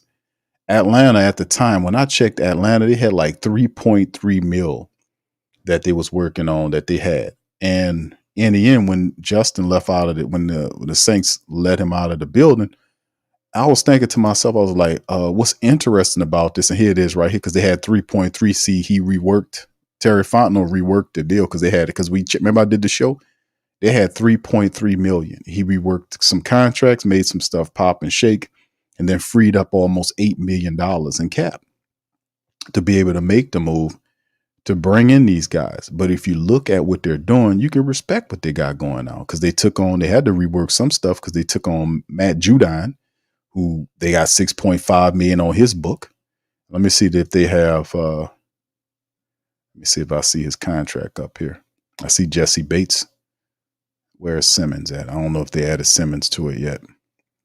I don't think they added him there yet. Nah, he's not on there yet. They didn't add him. Over the Cap didn't add Simmons' contract to it yet. But but as you can see, they reworked the money because they bring on Judon, they had to rework it, and then they added him to it. But I'm not mad about, I'm not mad about it.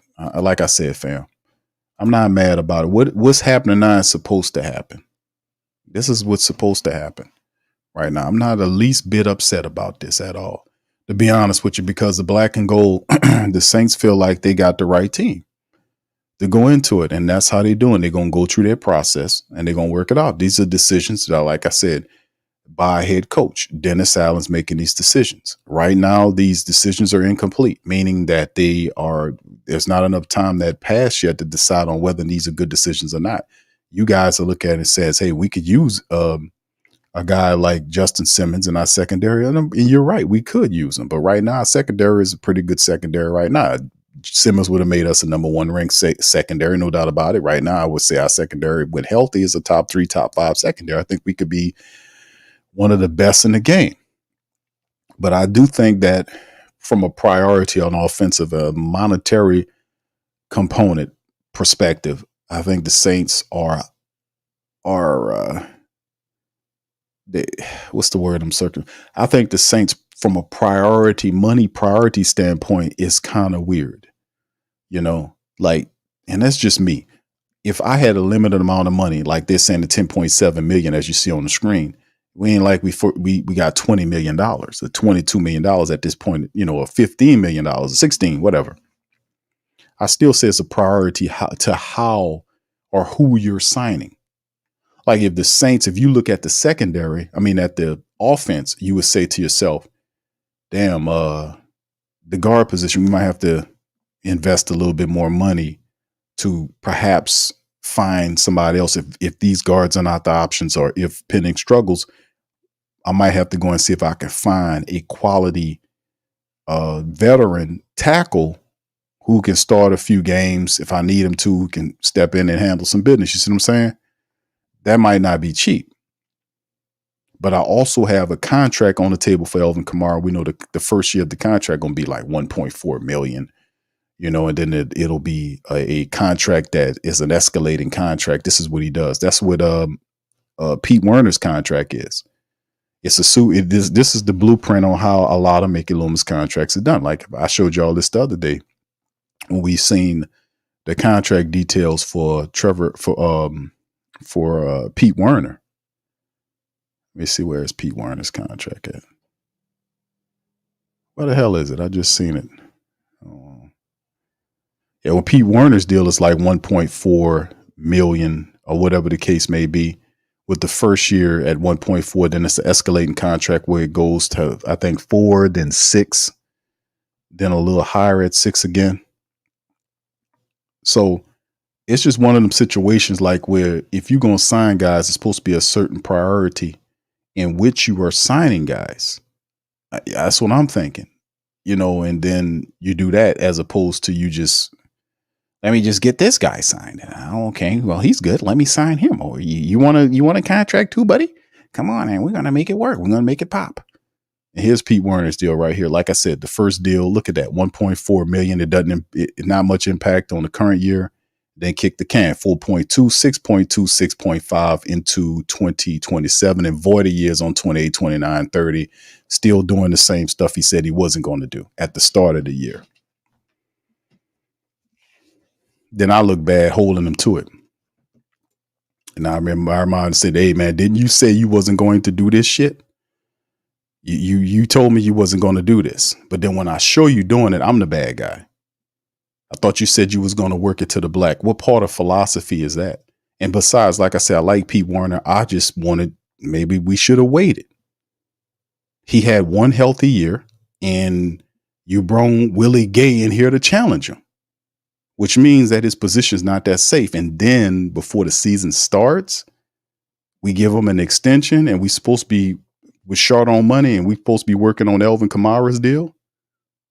And you got Paulson and Debo you still need to deal with. And you go jump to Pete Werner, who you got Willie Gay, who can probably more than likely beat him out. And then they work in 3 men. But if it goes to 2 men, meaning the linebackers, who sees the field? It'll be Willie Gay when he up to speed. It'll be DeMario and Willie Gay because Willie's speed component on a 1-year prove-it deal. We don't wait. We don't be patient.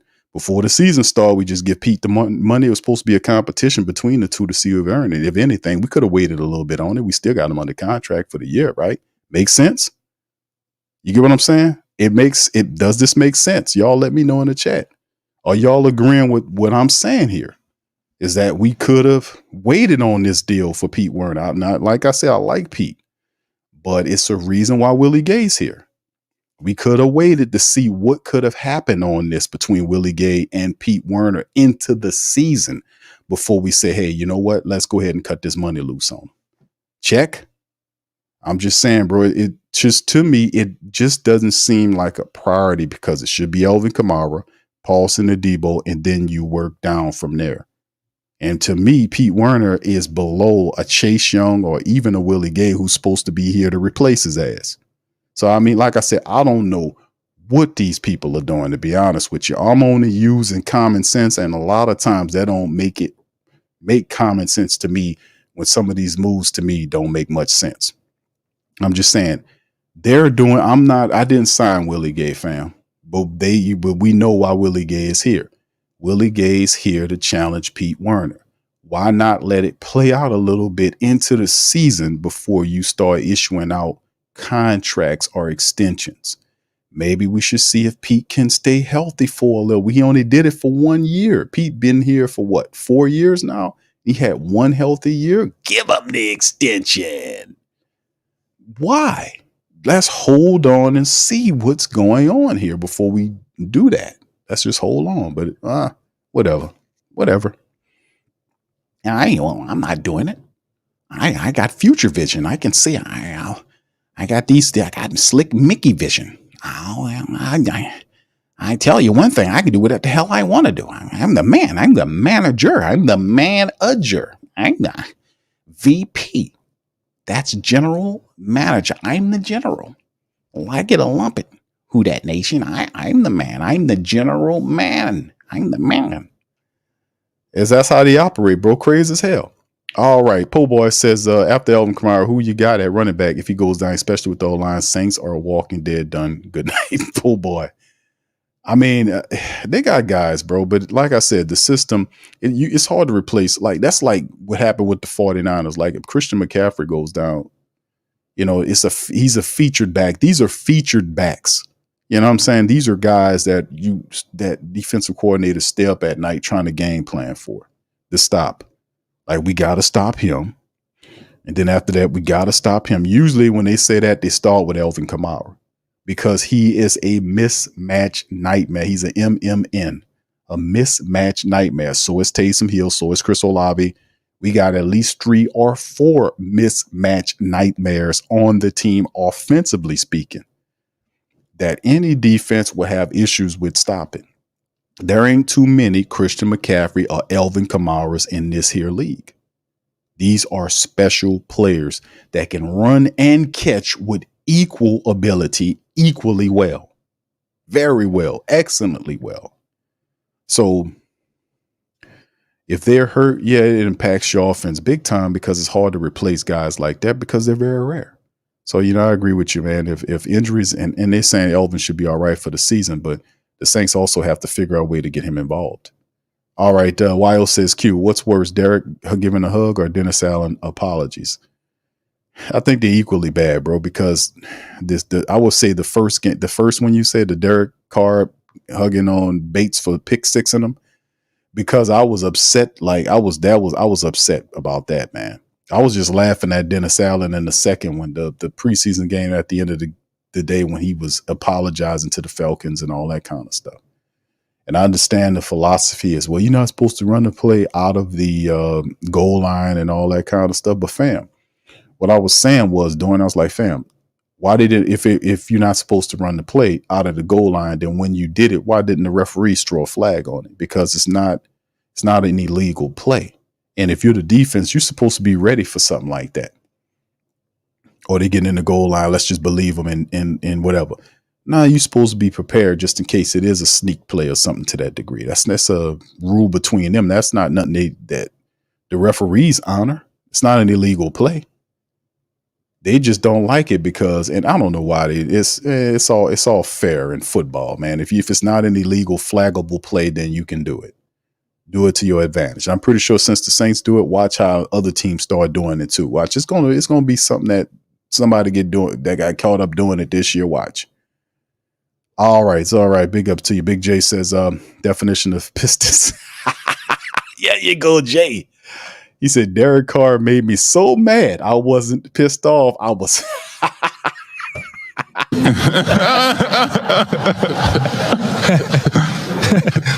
Exactly.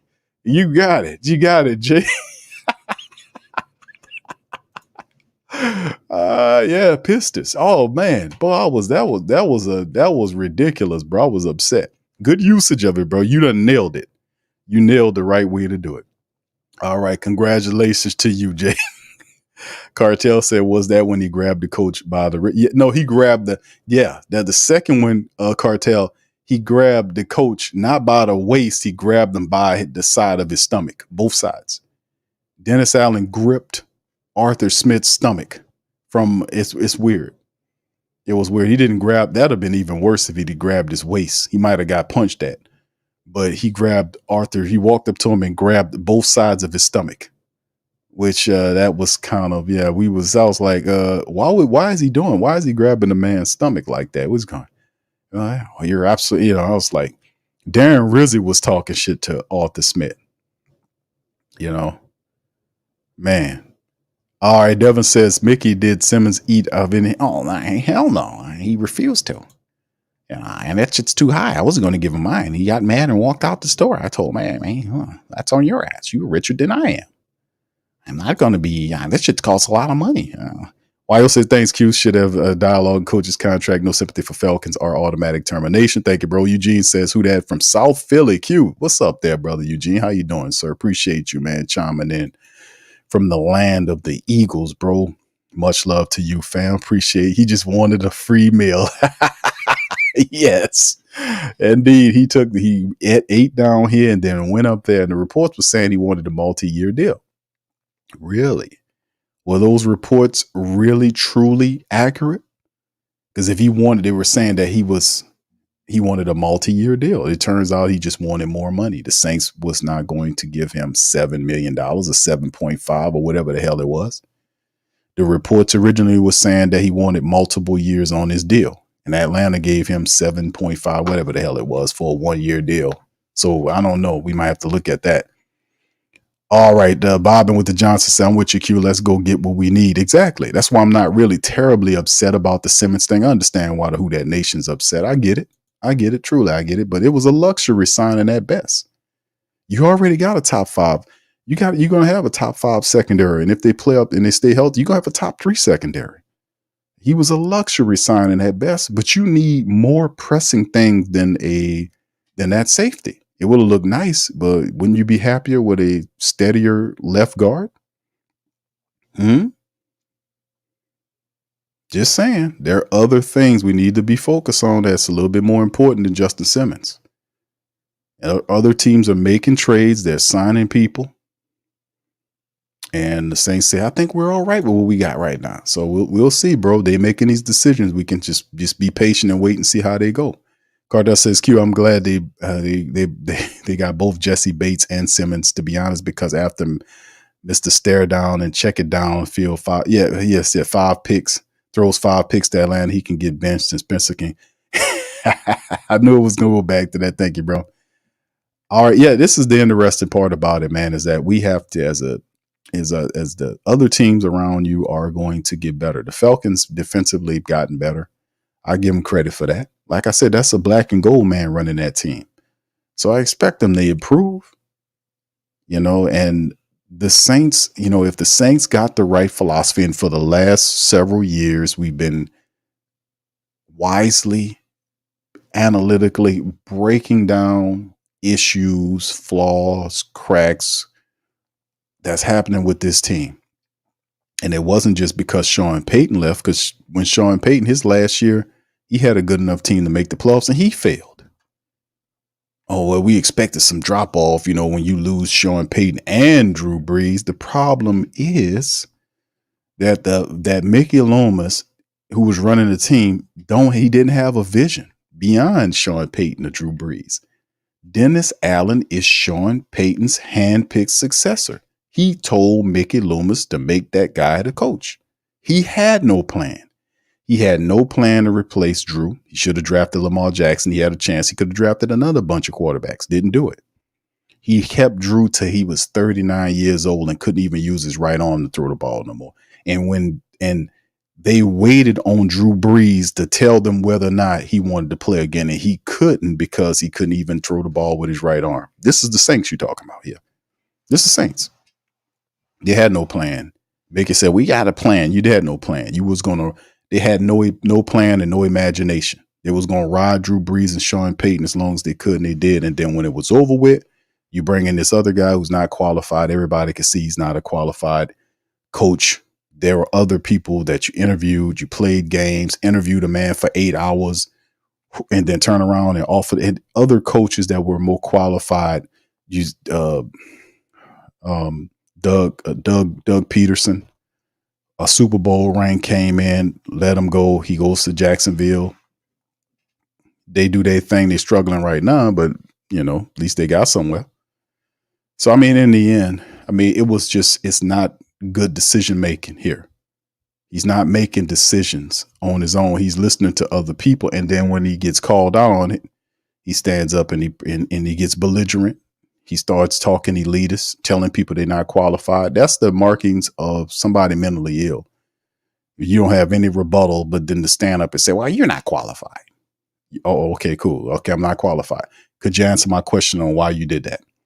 Oh, I don't have to ask you. I don't ask you for advice. No, you don't ask the reporters for advice, but you still got to ask questions. The point is you got to answer to somebody. You're an employee. You got to answer to somebody. If you're making bad decisions, you have to answer for the bad decisions that you make, not only just the good ones, but the bad ones as well. You have to be accountable to the people that's giving you the money in your salary. That money, Gail is not. She don't have a printing machine in the basement of the facility over there on Airline Drive. She don't have a money print machine. She get the money from the supporters. She get the majority of her money from supporters. People come and pay for tickets or merchandise, whatever the case may be. They get it from the supporters. And thus you get paid when she gets paid. She gets that money and give it to you and pay her employees. So the money is coming from the support base. So you are accountable to them. You have to produce a product that's worthy for them to give up their hard-earned money. With everything going sky high, the cost of food, the cost of gas, all this bull crap that's happening, all this craziness that's happening, everything going up high. At some point, people going to say, hey, man, you got to give me a reason to give you this bread. You can't be set up there talking about people under, and it's him saying that. You ain't qualified. You're not qualified. Or you're an unqualified. I'm like, what? Who says that? Who says that, bro? But somebody that got a mental illness, man. Who says that to people? Asking him questions about a football team. Who says that? L-Dub says, yep, they pay Werner the money. But what if he doesn't show up this season? I agree with that. I'm just saying, bro, it's common sense, man. And none of this is like new game. This is not new game. New game is old game. You just forgot it. Like when we talk about that old girl or you know, or vice versa. That's old game that people always said. When you talk, it's a certain old girl that you're not supposed to be messing around with. And if you're messing around with her, you ain't supposed to be putting her nowhere where she can have a negative impact in your life, because you know who she is, you know what her track record is, and you know that she probably can't handle what you asking her to do or a position that you put. You just asking for trouble. That's the same for the guy. You know, that's old game. None of this is new. None of you. It might be new to you because maybe somebody that's not from the old school didn't teach it. But new game, this old game, is fundamental principles. You don't go out and give a guy an extension off of he been playing for 4 years or whatever the case may be. He played one healthy year, give him the money.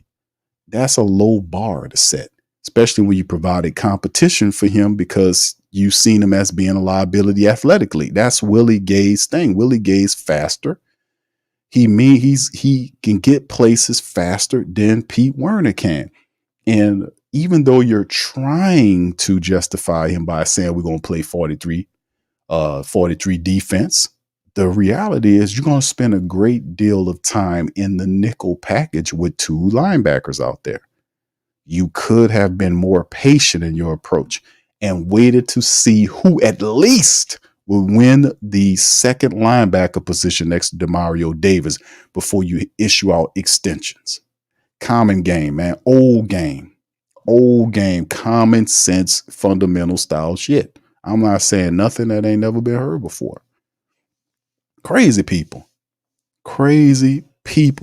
out of their mind, bro. Crazy. No kind of priority to none of these signings. And then I blame the Saints for that, because Justin Bates shouldn't have been down here. To be honest with you, what are you looking at Justin Bates for? And you still haven't worked out a contract with your best offensive player, and you're telling us, look at the money on screen that you got $10.7 million in cap.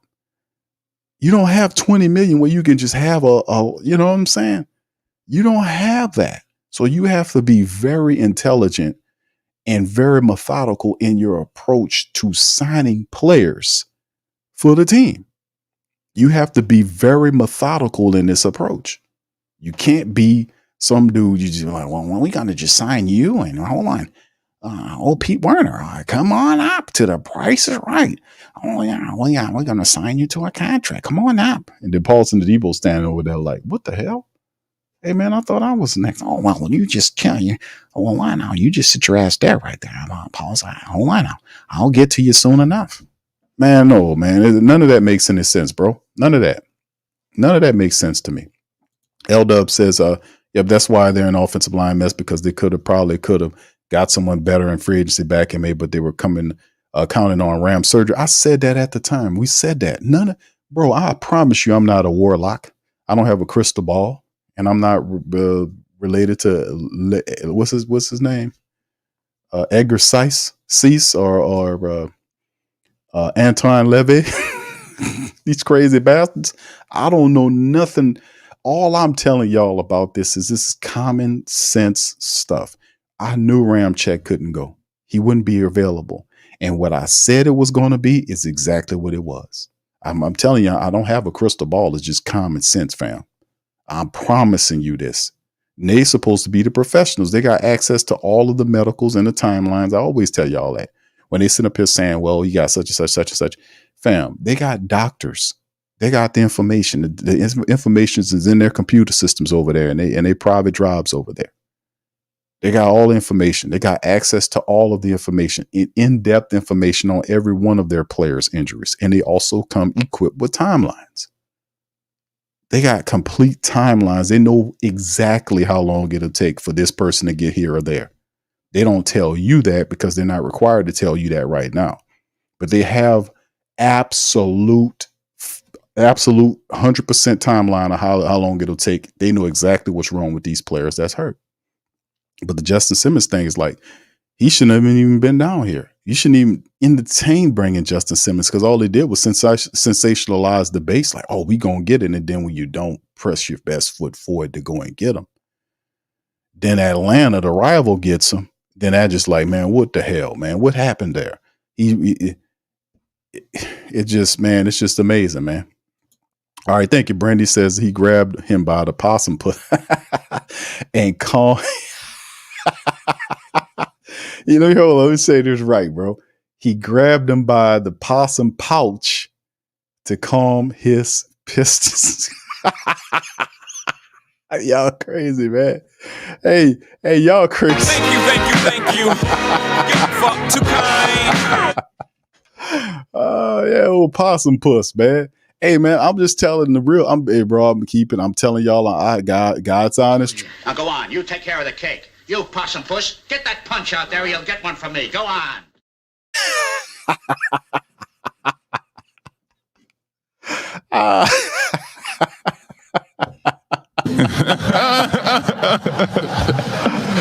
Oh man, thank you, Britt. Appreciate you, man. Appreciate you, bro. All right, Pool Boy says back 7 good as anyone in the league, but the offense is going to have so many 3 and outs. It's going to get that's that. We can't let that happen. Eli says, what house rules? Jerry, OG checking them. OG, hey Eli, shout out to Eli, man. Don't punish him, OG. Don't punish him, OG.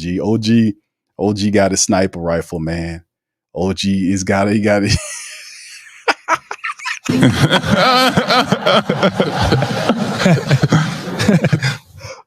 OG got it. He got it ready. He ready. Oh jeez. OG got it. Shoot one across the bow of the ship. OG got the cannon. If you're on the ship with you, OG got the cannon. OG fires one across the bow of the ship. Like, damn, OG, what you doing, man? Big Q, he lifted up his he about to talk some shit. Oh yeah, OG. So yeah, Eli, you gotta chill a little bit, man. OG, he gotta it's a hair trigger on his rifle tonight, brother. So you might wanna move a little cautiously, bro. OG got the trigger finger tonight ready. All right, what's up, man? Brown says, say Q, I think we might see a little motion this game. I just got a feel. Oh yeah, bro. We hopefully we'll see some few things, bro. We'll see, bro. Like I said, I ain't tripping on nothing, man. We're gonna be all right. I hear you, OG. I see it, brother. I see it. OG Jared. OG ain't playing tonight. All right, Jack says Mickey is gonna start saying I built this franchise. I was here from the beginning. Mickey Loomis to me, man. You know, and I have a lot of respect for Mickey Loomis as a vice president, but I don't like nobody telling people that they're not qualified to have a comment about decisions that he made that he don't like. I don't like that type of thinking. I think that's awful. If you're a person if you do a job that's a public job, and especially if you don't like people critiquing your moves as a vice president, then don't be the vice president. I mean, the general manager no more. Just be a vice president. Get out the way. You can't stand up there in front of the camera and answer questions or be asked questions about moves that you made I didn't do it. Shit, Jerry didn't do it. Pelicans Nola didn't do it. Robert Bro didn't do it. Quavadius didn't do it. T Dirty didn't do it. T Mama didn't do it. Barbara didn't do it. Antoinette didn't do it. They didn't do it. So when we ask some questions about why you picked this coach, what's up with, this, that, and the third, and you get pissy with people, oh, you're not qualified. You're unqualified to ask questions. I don't listen. I don't take any advice. I didn't ask you for any advice. What? Bro, that's suspect as hell, man. That's not how you supposed to handle it. And even what's crazier about that is the fact that this guy has bosses. He got Dennis Lauscher, who's the president of the Saints team, and don't go in there and tell Mickey, listen, bro. You know I don't usually tell you anything. Oh, hold on now, Dennis. Oh, no, Mickey, you hold on. Oh, hold on. I got something to say. No, I'm the VP. No, I'm the president. You listen up. Oh, all right. God damn it. Go ahead.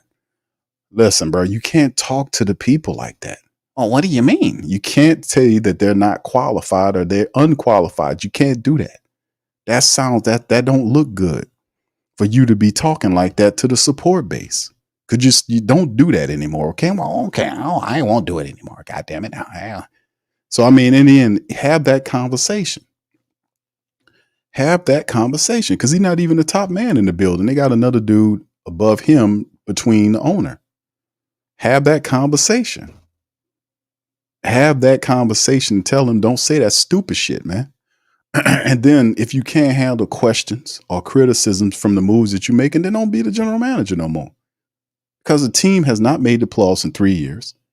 It has a suspect head coach, and I say that loosely, sitting on top of the team that made a series of really curious decisions over the last 3 years. And they're not exactly quick on the switch during the season. Y'all gonna see what I'm talking about? When the season start, how fast do the Saints in terms of the administrators adjust to what's going on with the team? Like they have teams that adjust by making decisions personnel wise, whether they sign the people off the street. And I'm not talking about some dude from Canada to fill a practice squad. I'm talking impact players in certain positions that you bringing in, or if you making trades for certain people. What kind of vision you have here? If you're trying to bring in a player, because it should be about winning right now.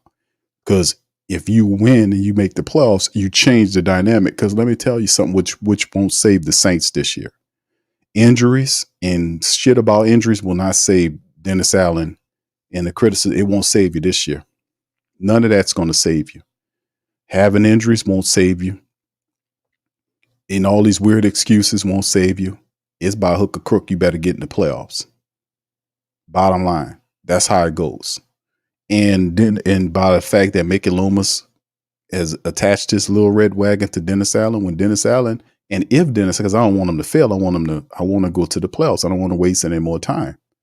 I want them to turn this stuff around. But if it does fail, then Mickey Loomis is attached to Dennis Allen. He will get severe amounts of blame. Dennis Allen, the movement to get Derek Carr here, all that's attached at the same line, and they will catch. You thought last year was bad. You ain't seen nothing yet. So the pressure is on, like all of the craziness, the bucking, the eye bucking, and the flush facedness of Mickey during these press conferences, prattling off weird ass stats about coaches that are on a whole nother level that had it. Like, even though they might have started off losing, those guys that you made mention of, they had an innate ability to galvanize people. You ain't dealing with a rookie coach here. This guy's been a coach before. This is his second stint with a team. He shouldn't have had this job because there were other people more qualified. And he's not a head coach person, like a head coach. You know, he's a guy that gives you this, and then I'm gonna let you in. And that's what I was saying. Does his philosophy change? Does he become more hands-on? Like if you see Clint Kubiak struggling offensive wise, does he go over there and say, what you need? You know, or does he just leave him to figure it out like he did Pete Carmichael the last 2 years? What do you do? Did you change your approach there? Does Mickey Loomis change his approach and start doing in-season evaluations, in which he told you last year that he doesn't do in-season evaluations because he's too emotional. Whether the Saints win or lose, he's too emotional to do in-season evaluations. It's which general manager is supposed to do during the season when it matters. It don't matter to do evaluations on your team when the season is over with. You need to do them during the season when you can make an impact to the football team. If you need to make a trade for an impact player, make the fucking trade. Excuse me. Make the signing. If certain players don't work out, trade the player and reset, and let's move on in a different direction. The mentality of the team should be, by all measurements, winning, whatever the case may be. If you have to get this player, or if you feel like you got this impact person, or whatever you got to do to win right now, to break the playoff snide, you do that. That's what it's about. And then, we make that move forward. Then you will organically make the shift into a younger team after the window for some of your older players go off, and then you just go right into what it is. You don't want to be forced into making the change into becoming a young team because the people you had there failed. So you have to abruptly shift because you fire your coach, and then you have to rework and find all these other people. The Saints don't want to go and look. I seen it when they were looking for coaches. They really didn't want to go through that shit. They really didn't want to go through looking for another coach. They really didn't want to do that. You could tell in many aspects. You do all that foolishness to go look for coaches and turn around and get the guy that you knew you was going to do that the whole way there. Why interview these dudes? So, I mean, in the end, man, the pressure's on, man. That's why I said I want them to win. We'll see what they got because other teams are lining up. They're making trades. They're signing. Am I tripping on it? No, I'm not tripping on it because why? Because this is the year of truth. This is the moment of time.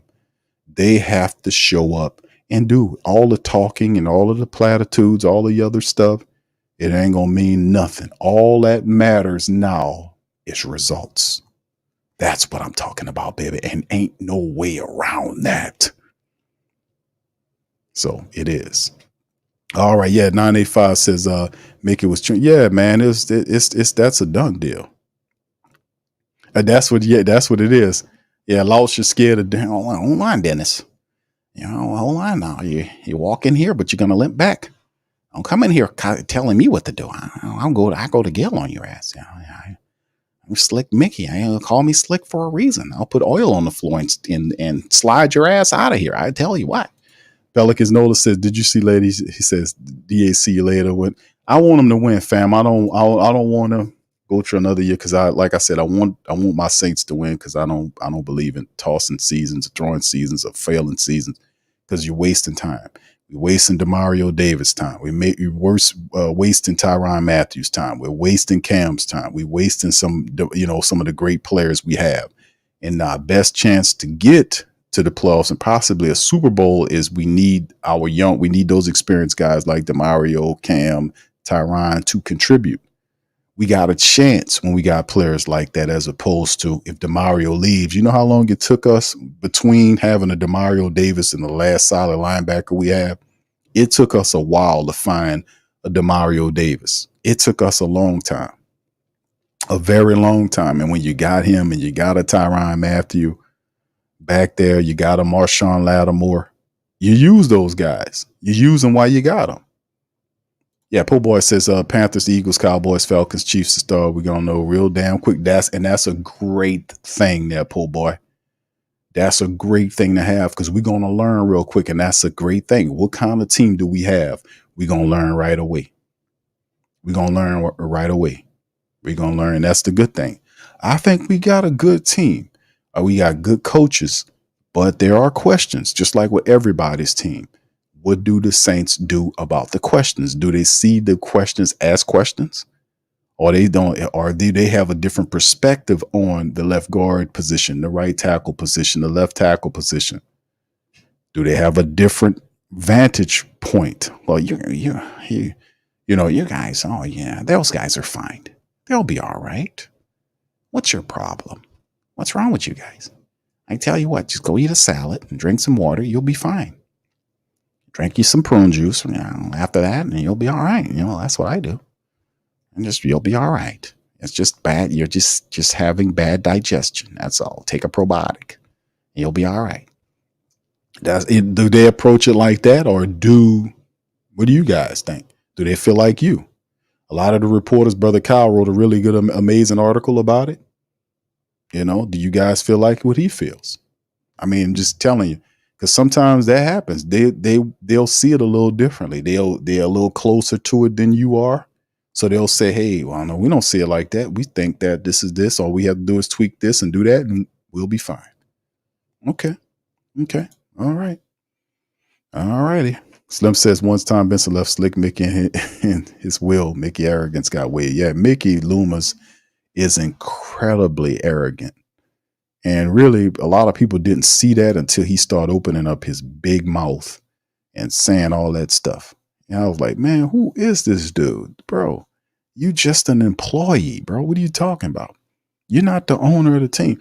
Boy, if they took Mickey Loomis and dropped him in a time portal and he went back to England somewhere and he became a king, Mickey would be one of the most evilest kings in the history of all time. Mickey would be taking over people's territory. Oh, that's war on that son of a bitch over there. I see what he did. Oh, they took that farmland over there. That's for me. That's where I used to, I used to frolic in the woods over there. They took that.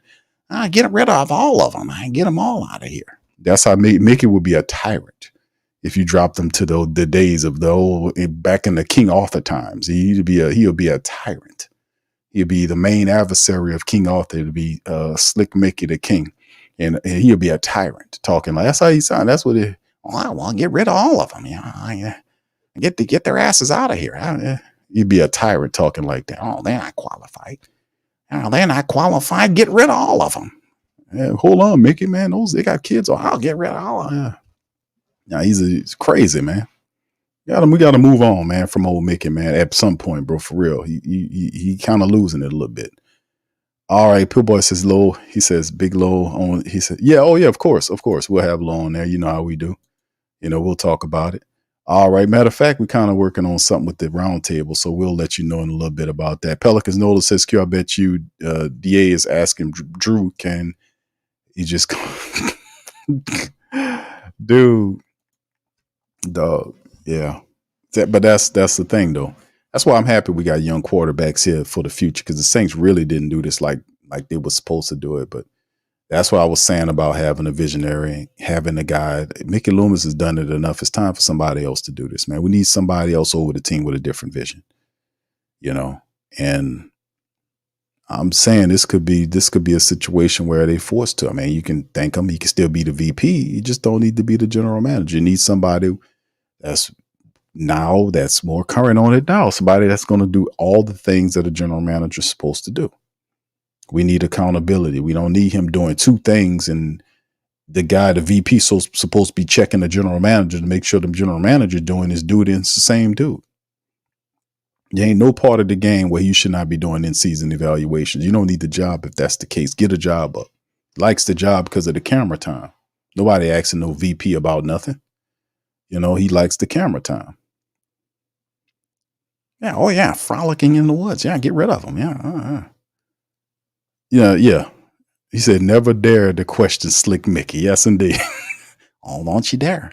I'll get you out of here real quick. I keep that thing on me. All right. So anyway, listen, fam, I'm going to get ready to leave up out of here. It's always good to talk to y'all on a Friday, man. Listen, I'll be back tomorrow, man. We'll open up the phone lines probably sometimes around the afternoon time. Y'all check the notification. Hit y'all notifications so y'all will get it. I'll open up the phone lines so the family members could chime in with live Q&A, man. We'll do that. Sunday night will be the game. We'll do our pregame during the game, call for the entire game, and the post game, of course, with the press conference for the Saints on Sunday.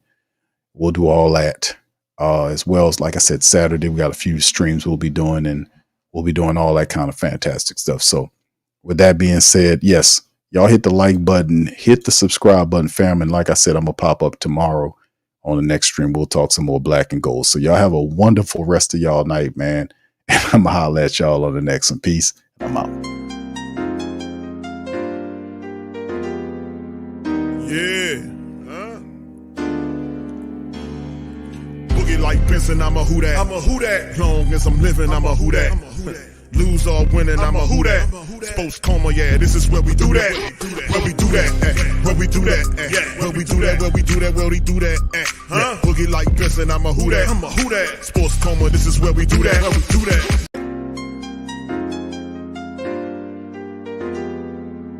Yeah.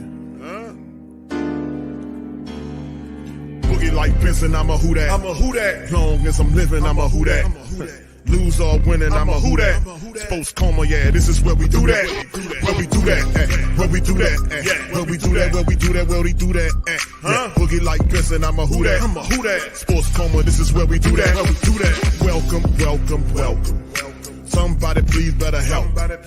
Running this thing like Elf. I thank God every day I'm not a felt. Go to YouTube Live with Big Q and the guys. If you ain't ride or die, the bandwagon get flipped. Been marching in, that was way for the ring. I was yelling out your chain for the championship. Bucking on town, duck down. Falcons pluck, get shut down. Panthers ain't much touchdown. The vision really belong to us now. So much hate on the Saints, you could probably tell. Ever since Bounty Gate hit the NFL, when things seem fishy and you probably smell the crooked referees on Roger Goodell. Yeah, money like this and I'm a who that. Every day I'm living, I'm a who that. Lose or winning, I'm a who that. It's the sports coma, this is where we do that. Where we do that, where we do that, where we do that, where we do that, where we do that. Boogie like Benson, I'm a who that. It's the sports coma, this is where we do that. You're listening to the Sports Coma with Big Q and the guys on the PRO Media Network.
WhoThatDaily.com. That's right, the WhoThatDaily.com. Your one-stop shop for everything New Orleans Saints, New Orleans Pelicans, LSU Tigers, even the top flight boxing news. So if you're a Who That and you're looking for a place to stay up on your team, WhoThatDaily.com is your site. The WhoThatDaily.com for the sport Who That in all of us.